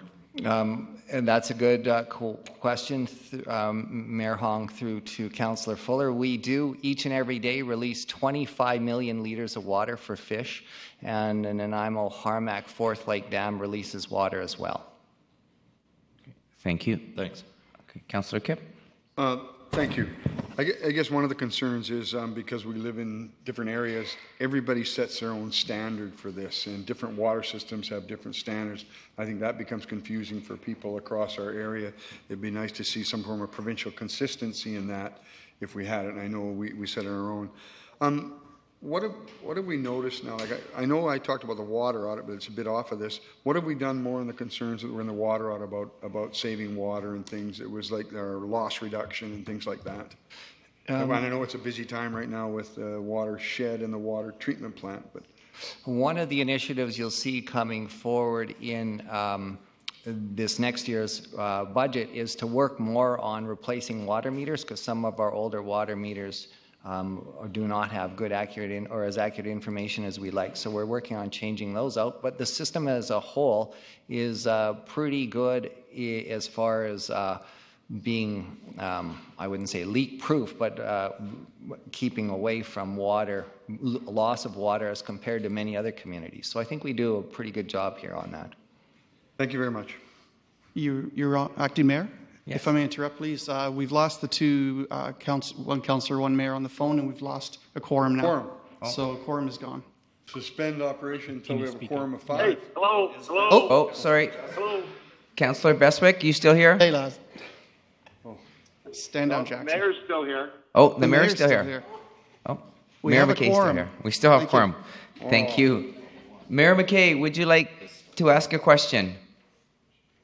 No, I'm fine, thank you.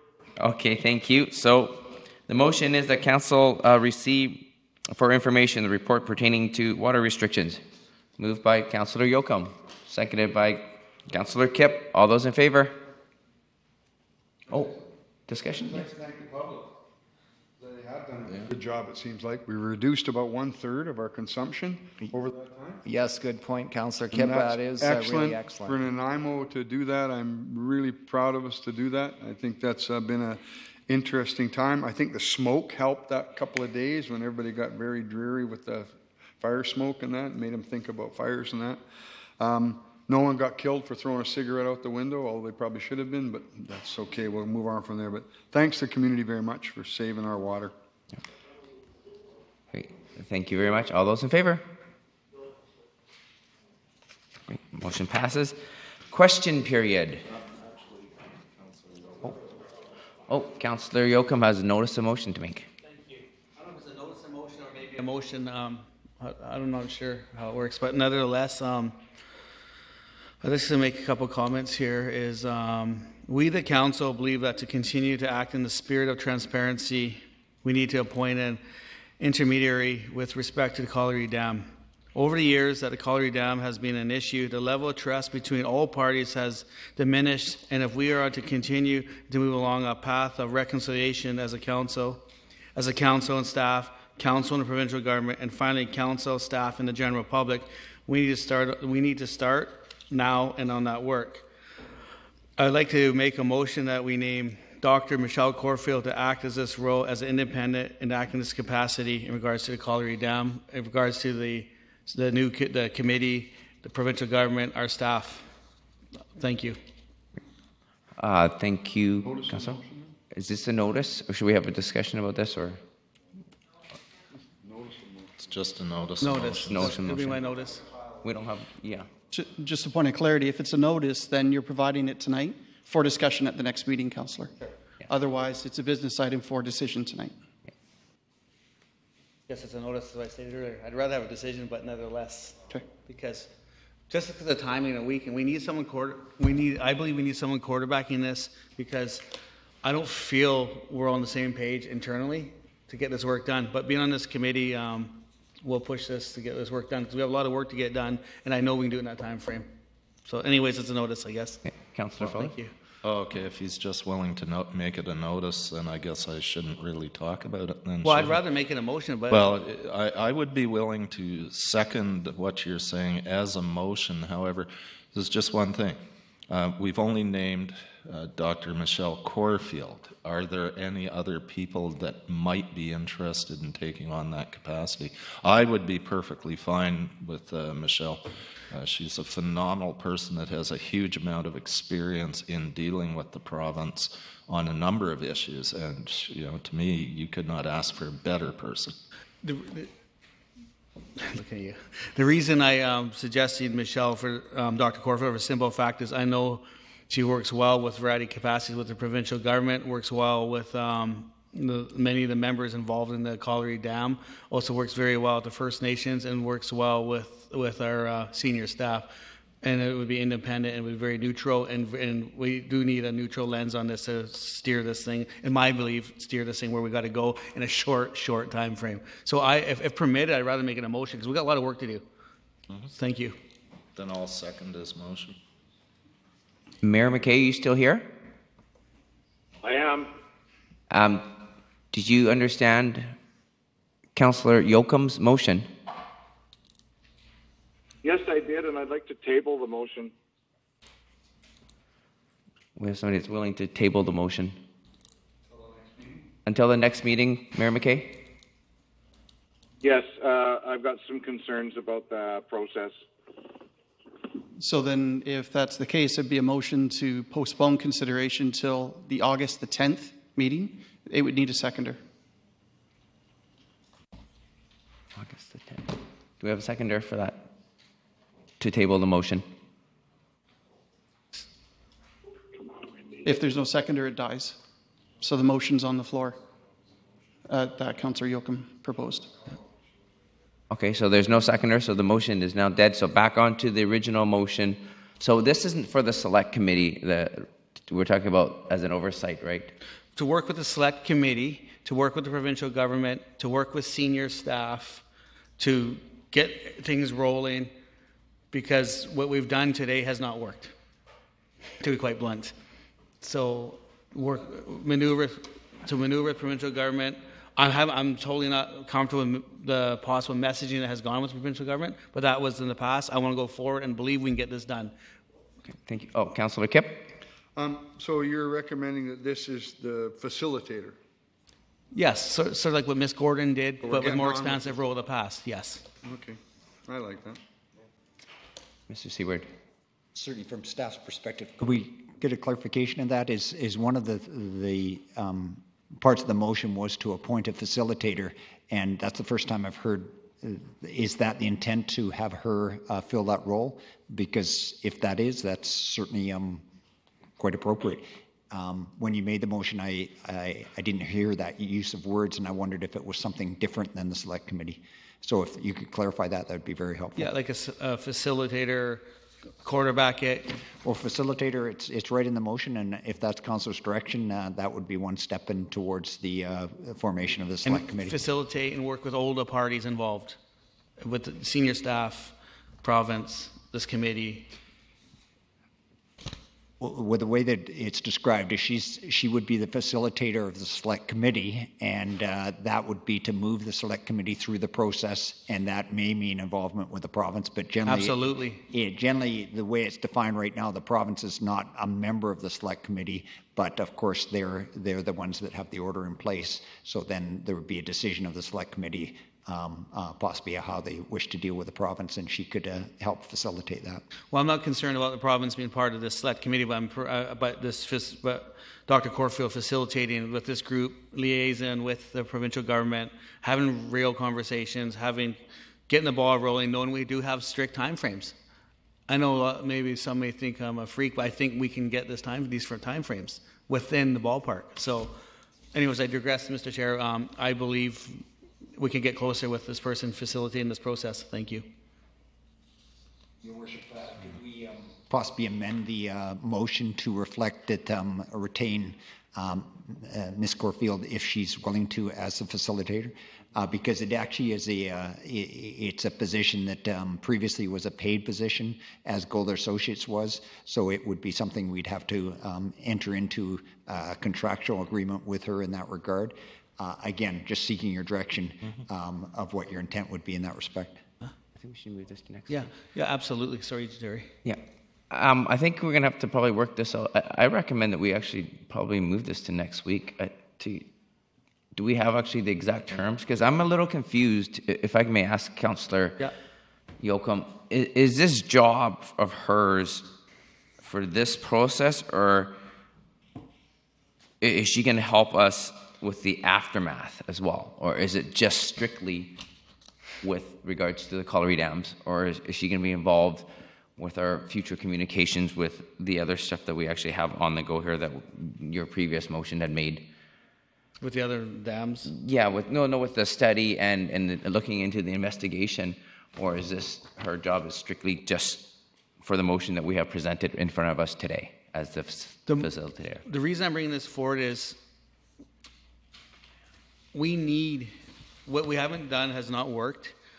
I'm confident that a facilitator of that skill set in relation with the provincial government will be able to work with this committee. Okay. And if there was a study or two, or if we were a week or two off, explaining to the provincial government what's happening, work with Mr. Davidson, keep this committee in check, which myself now as well, saying, you know what, we have to get from A to B, and get some work done in that area. And the reason I'm suggesting tonight is August 10th is quite a ways away, and I think we can still possibly get the tender out Labor Day-ish or late September as suggested. So time is of essence right now, and we do need a quarterback. Thank you. Thank you. Councillor Fuller? Could I get the motion read out, and then if Mr. Jackson could read out what his concept of the motion is. I have a concept that's far shorter than Councillor Yoakum's explanation. Is that it? Now, you know what? I think we were going to actually ask Councillor Yoakum for what he has written down there. Sure. I won't get into my long soapbox thing here, but what I was suggesting, Councillor Fuller, was about reconciliation and getting trust with basically to move on a path of reconciliation as a council and staff, a council and provincial government, finally council, the staff and general public. We need to start on that work. Therefore, I'd like to make the motion to name Dr. Michelle Corfield to act in their role as an independent in this capacity. So to be independent in working with the select committee and as council's liaison with the province of British Columbia and the dam safety section. And working with senior staff as well. Yeah. Yes, absolutely. Mr. Seward. Acting Mayor, is again, if the intent is to have her as the facilitator of the select committee, we need to say that in the motion. Because what you're describing is more far-reaching. If that's your intent, by all means, let's pursue that. And as Councillor Kipp had brought up earlier, there's at least two other parts to the motion from the 20th. One is the investigation, and another is a letter to the province. So those are other things that would happen. She possibly could be involved in that. But if you follow your motion exactly, it's not to say she's a facilitator of the select committee. And if that's your intent, I think it should say that. I'm totally comfortable of the far-reaching and short-reaching concept of Dr. Corfield facilitating the select committee. I'd be very comfortable with that. As previously, Catherine Gordon was a facilitator, and I'd be very comfortable with that. But at this point, I'm not comfortable bringing an investigation piece because that's a whole other conversation. Thank you. Councillor Kipp. And my recommendation is that we would appoint now the facilitator for the terms of reference. And should council choose to expand that role in a future date to go into investigation or letter writing, then so be it. But currently, we need a facilitator to move this committee forward and get that done. I'm open to that friendly amendment process. So, Councillor Kipp, that's a friendly amendment? Yeah. Much clearer than my rambling. Thank you. Is it? Did they? Mr. Oh, Jackson? Mr. Jackson. There's a lot of words going around the table, and it's Your trying Worship, time to Your nail Worship, down what could council I exactly have a wants. go at this then, Yes. please? Is simply is the motion would be to appoint Dr. Corfield as the facilitator for the select committee to begin work immediately. Councillor Yocum. Exactly. Oops. I mean to break this thing. Yes, as again time and get the work done. Quarterback this. Let's get the ball rolling and get some stuff happening here. Thank you. Mayor McKay, are you still with us? Yes, I have a couple of questions. One is she available? Number two, what budget are we putting towards this process, including the hiring of the facilitator and the committee itself? And where is council going to instruct staff to, what budget do you want that to come out of?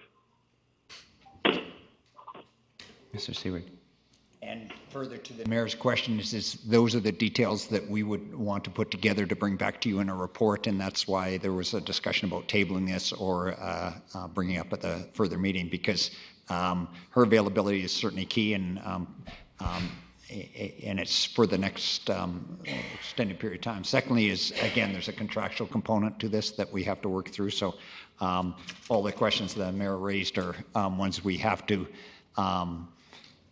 receive information from you on, and one of them is we have no budget at all for the Colliery Dams at this time. We're actually over budget, so we'd have to bring back a report to you of where we're going to allocate funds in this respect. Thank you. Councillor Kipp, did you want to speak? Councillor Fuller. Okay, just to clarify, yes, she would, if she is available, which we could find out probably tomorrow. If she is available, she would be the facilitator for the select committee, but also in that role, she would take the lead as liaison with the province of British Columbia. Mr. Seward, does that make sense with the motion? Certainly, as facilitator, yes. The second part of what Councillor Fuller said, it's hard to define what that means. I think we all around the table heard Councillor Fuller and understand his intent, but we need to put that in on paper to get it defined, and again, then put a budget to that, because it's certainly facilitators' costs are one of the many issues that we need to deal with in this process. Yeah, and as I say, we can contact her, find out if she's available. We should have a rough idea of costs. Staff would hopefully be able to get back to us with costs, where the money is coming from, within a couple of days. It sounds reasonable to me. I mean, you know, the dam safety branch can deal with a letter in less than one business day, actually. So perhaps we can get all of that information by the end of this week. Mr. Seward.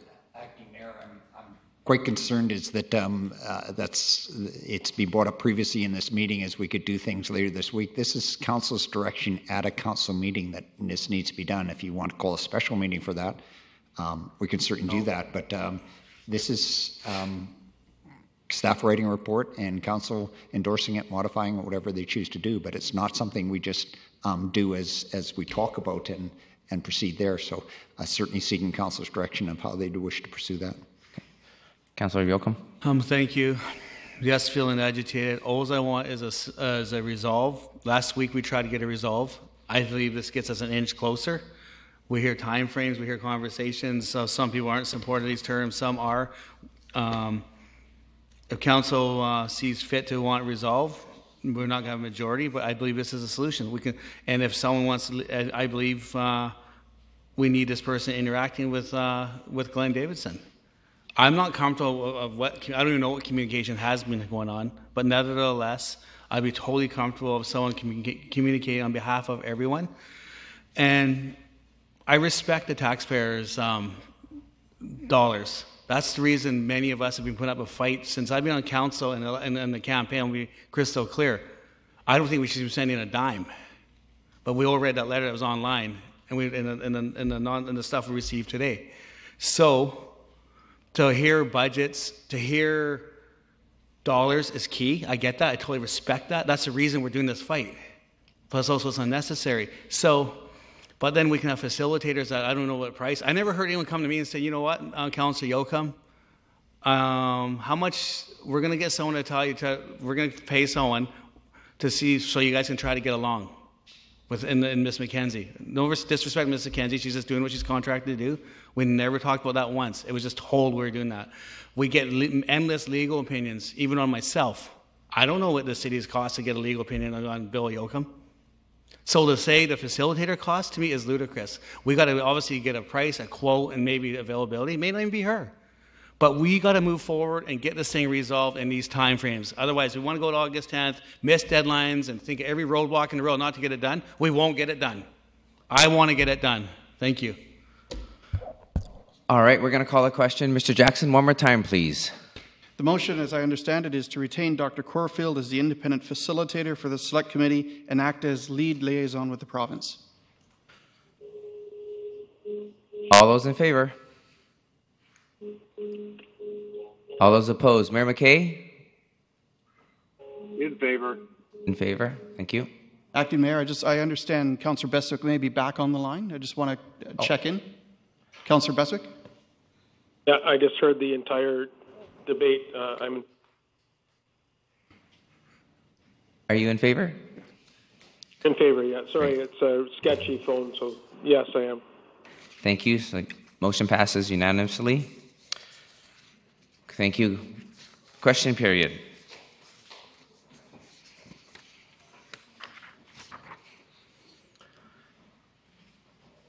Thank you very much. Please state your name and address. Bill McCallum, 31 Kanaka Place, Nanaimo.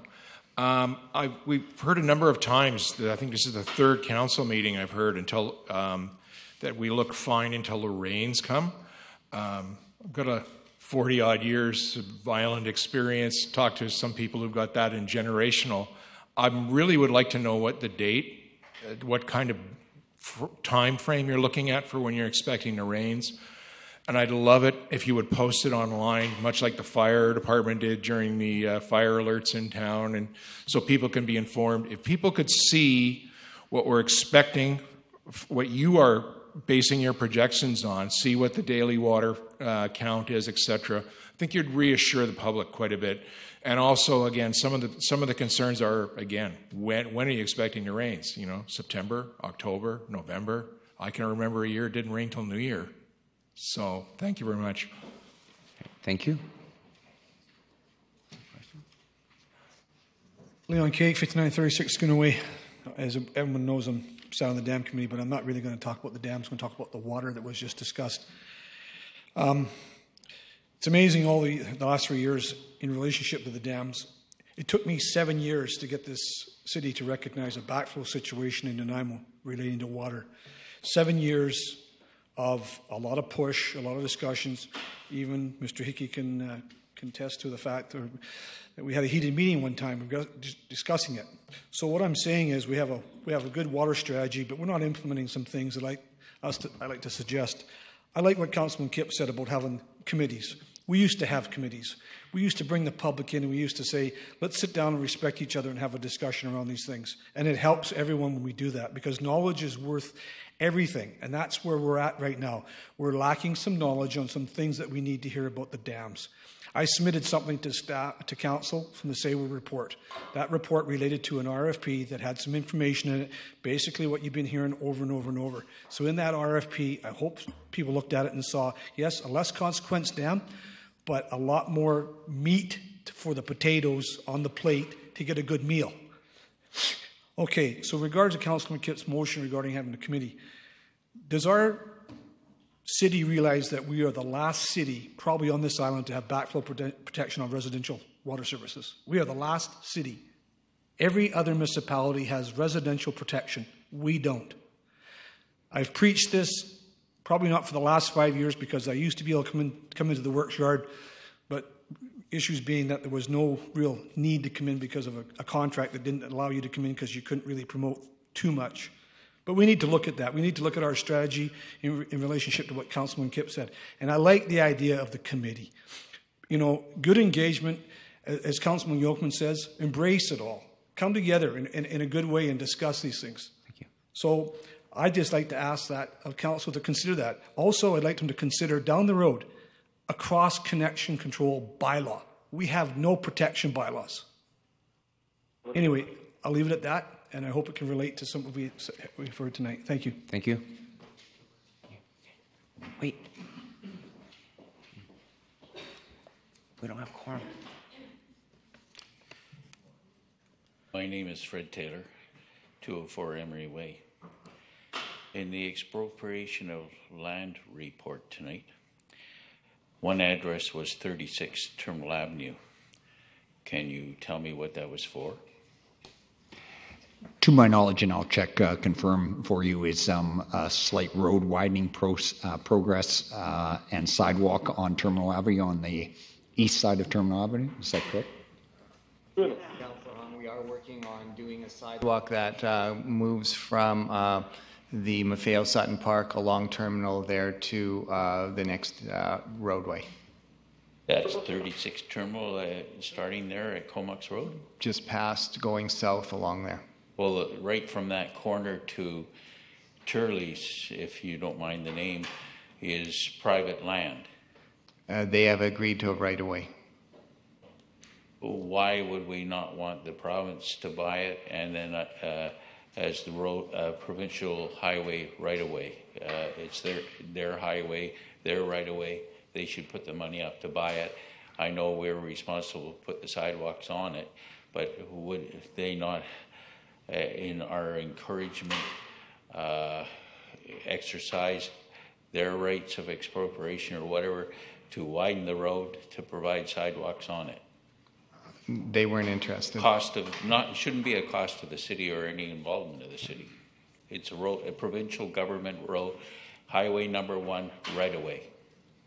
And if they don't move the property lines back, it's their problem.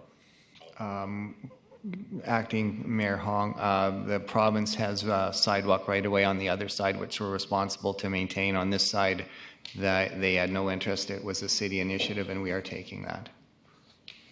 So we got the money. My next question is to do with the report on transportation. It seems to be lacking any discussion in transportation reports today of truck routes. And that's always been even a bylaw and a plan of a truck route across our community. And what's been preached in the past was to encourage mostly provincial government roadway use like the Parkway. For instance, if you want to take a load of garbage from Woodgrove to Cedar Landfill, you use the Parkway because it puts total expense of road maintenance on the province in a larger area to share the cost. Where if you allow them to go through the city with that load, it puts weight and costs on city roads.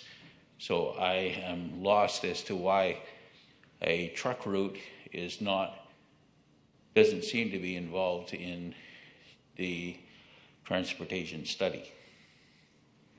Acting Mayor Hong, yes, truck routes were part of the transportation plan, and maybe I can talk with Fred tomorrow and tell him what's in the transportation plan regarding truck routes. Well, Great, thank you. Council will recognize they've been spending money on redoing the sections of Bowen near 7-Eleven because of heavy trucks that should be on provincial roads at their cost.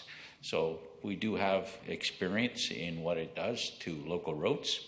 We have signs up at both ends of the city, use the provincial road into the city, and we don't enforce it, and they're very large signs. So I'm at a loss as to what's happening here. Next question, please. You showed a plan quickly on there that I believe we've seen before in the transportation of trying to do something with Boundary and Northfield Road intersection, and it appears to be the same plan that was shown before. And I even raised a question which seemed to create silence here because nobody had the answer, was left-hand turns from from Boundary onto Northfield. That's lacking. Where are you going to push all the traffic? Meredith Road to Bowen? Where's it all going to go? And all the costs of lights and everything else, if that's going to be the plan for Boundary Northfield of no left turn, and it didn't show one on that plan that you flashed before the audience tonight. So I think it needs to be tabled. Please table this until it's thoroughly dealt with as to where you're going to put the traffic that's coming from the hospital, the school, anywhere else that needs or wants to make a left-hand turn onto Northfield. Great, thank you. Acting Mayor Hong, we do have that plan already agreed to and funding from the province. We've got the Southern Rail involved, or the ICF for the Rail Foundation, and we've worked with hospital and the institutional agencies around there about routing. And there is no left turn there, but people are able to turn left at the intersection prior to. But again, I can show Mr. Taylor the information tomorrow. But there is going to be a left-hand turn from Boundary to Northfield. No. No. Where are they going? The previous residential areas. Come on. You mean to say that we're sold on that idea that they flash behind it, in front of us one night? We're stuck with no left-hand turns on Northfield because you guys won't listen? You didn't see it. Everybody was in silence. Where is that left-hand turn? The left-hand turn lane. Where are the people going to go? Yeah. So I could show that to Mr. Taylor tomorrow. Great, appreciate that. Thank you. My next question is, a question was asked if you had any other orders from the ministry on any of the other dams. And the answer, I believe, was no. No. Yeah. Have you sent them any reports? I believe Mr. Taylor is aware we have a detailed, the province has a detailed system of requiring reports every 5 years, every 10 years, and every dam owner in the province has to submit them. They're generally called DSRs, dam safety reviews, and certainly we do those on all our dams on a regular basis. My opinion is you started the trouble by sending a city report on colliery dams. As required by the province, we send in reports on a regular basis, and as whatever the engineer's analysis raises, we would be forwarding to the province. My last question is, one of the speakers dealing with the colliery dams said he was on Fisher Road. Is that within our municipality? I'm not aware if it is or not. I don't think it is. And I object to the remarks that were made in that speech. That's not fair to people that are involved and volunteer themselves. And if it is, I believe Fisher Road's in Lansville, right? I don't know. Arrington? Oh. Well, sorry, I'm a lifetime member of this community, and I don't accept outside voice like that from Arrington. I don't bother in my business up there, what they do with Englishman River Park and all sorts of stuff up there. Give me a break in Nanaimo. It's my business here. Councillor Fuller, did you have something to say?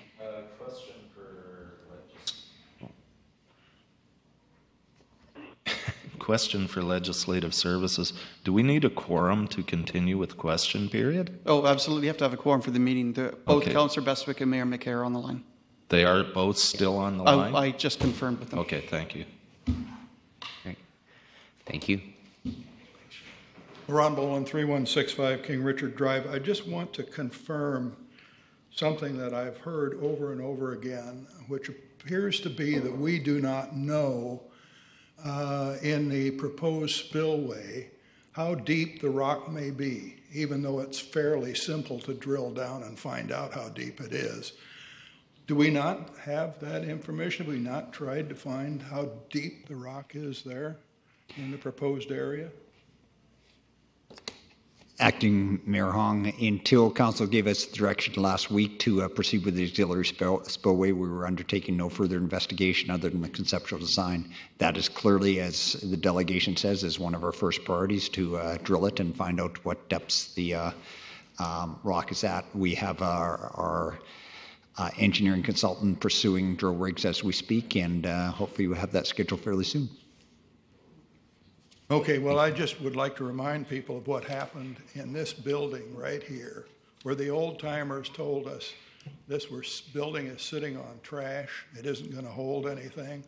And we did not, although it was recommended on a number of occasions, go out and do any drilling until we'd torn everything down and found that we had about an $8 million problem, as I recall.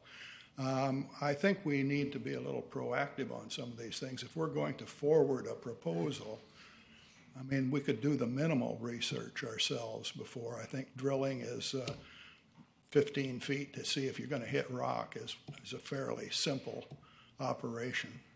Anyway, I found out what I wanted to know. Thank you. Thank you. Jeff Solomon. So I would like an answer. How much money has been spent on Collery Dam since last June? Approximately. What time frame? Since last June. About a year. I don't have the number since last June. It's since the inception of the technical committee, it's approximately 1.7 million, but we haven't got it broken out from conclusion of the technical committee since then. Okay, do you know how much? So do you know how much money was spent? You didn't define that when we finished when we took a step back from the technical committee in June. How much money was spent until that point in time? I don't have that in front of me, but I certainly can confirm that for you very quickly, hopefully tomorrow, with our accountants of from potentially July 1st onwards, how much we spent from July 1st until today. Is that correct? Yes, that would be great. Sure. Okay. Thank you. Okay, thank you very much.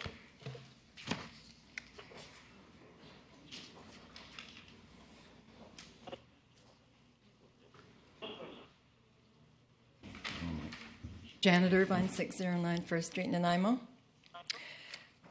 I will try and respect the rules of this question period the best I can. I've been finding it quite frustrating because I have some of the answers to some of these questions that have been posed, but I'll try and restrict it to questions. First of all, though, I would like to state that, well, first of all, Mr. Chair, has Councillor Yoakum left the meeting? Yes, he has to leave to catch a ferry, and Councillor Pratt has left as well. So we still have two councillors on the phone? Yes, we do. Thank you. First of all, I'd just like to preface this by saying that each member of council was elected to represent all citizens on an at-large basis. And tonight again, I'm just feeling more and more of the same. That first of all, this meeting, which should have been one that had more access to a lot more citizens, we're still spending unknown amount of millions of dollars yet to be spent. And I just feel that the kinds of decisions being made tonight more of the public who are paying for this should have had more access to viewing it. So one question would be, and first of all, Councillors Brennan and Thorpe were even absent from the meeting. I find this totally unsatisfactory. So first of all, my first question is that, is the proposed facilitator for this select committee one and the same person as the unnamed person who, I understand from the media, through Councillor Fuller, his quote in the media, was an unnamed person who somehow knew that the comptroller was about to pull the water license from the city? That's my first question to, I guess, probably Councillor Fuller's the appropriate person to ask. Sorry, I was asked not to release the names of the people that told me that, so I can't do it. I find this totally unacceptable. I'm sorry. But there's nobody else here to state it except a couple of citizens. Everybody else seems to be able to go along with it. And I think,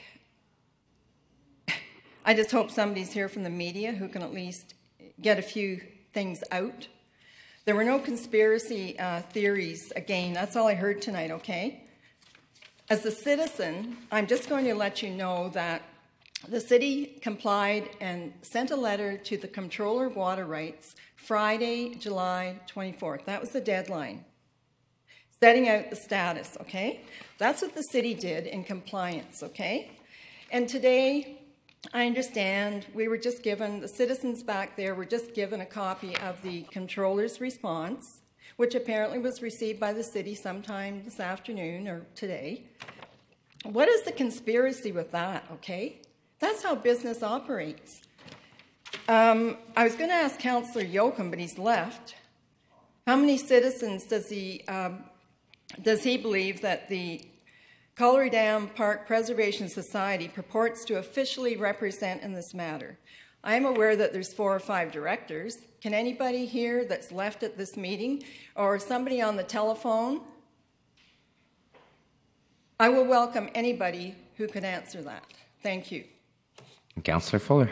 I think you would have to ask Jeff Solomon, the chair of that committee, how many members are on that committee and whether he will release the names of those members. I don't know, but I think he would tell you how many members there are actually members of the CDPPS. I'm not aware of any councillor being a member of the CDPPS.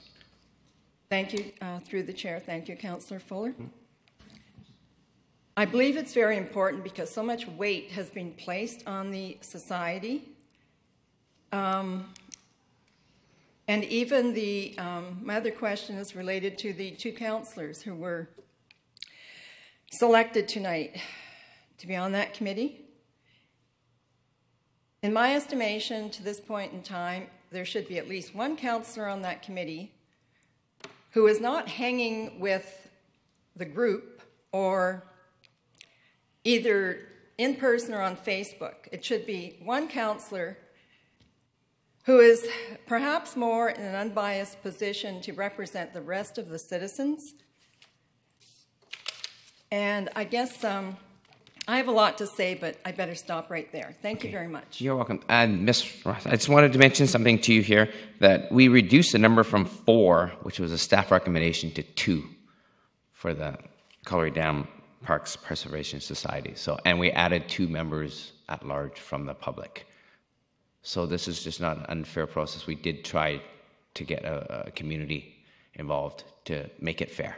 I guess my last question then would be, thank you, Mr. Chair. Yeah. My last question would be, the staff's draft terms of reference were not adopted tonight, correct? That's correct. When did the members of council receive the one that was the document with the terms of reference for the select committee? I received it when I walked in. Thank you very much. You're welcome.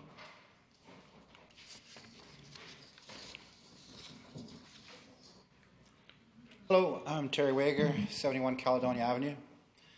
About the committee members, the at-large members from the public, how will they be selected?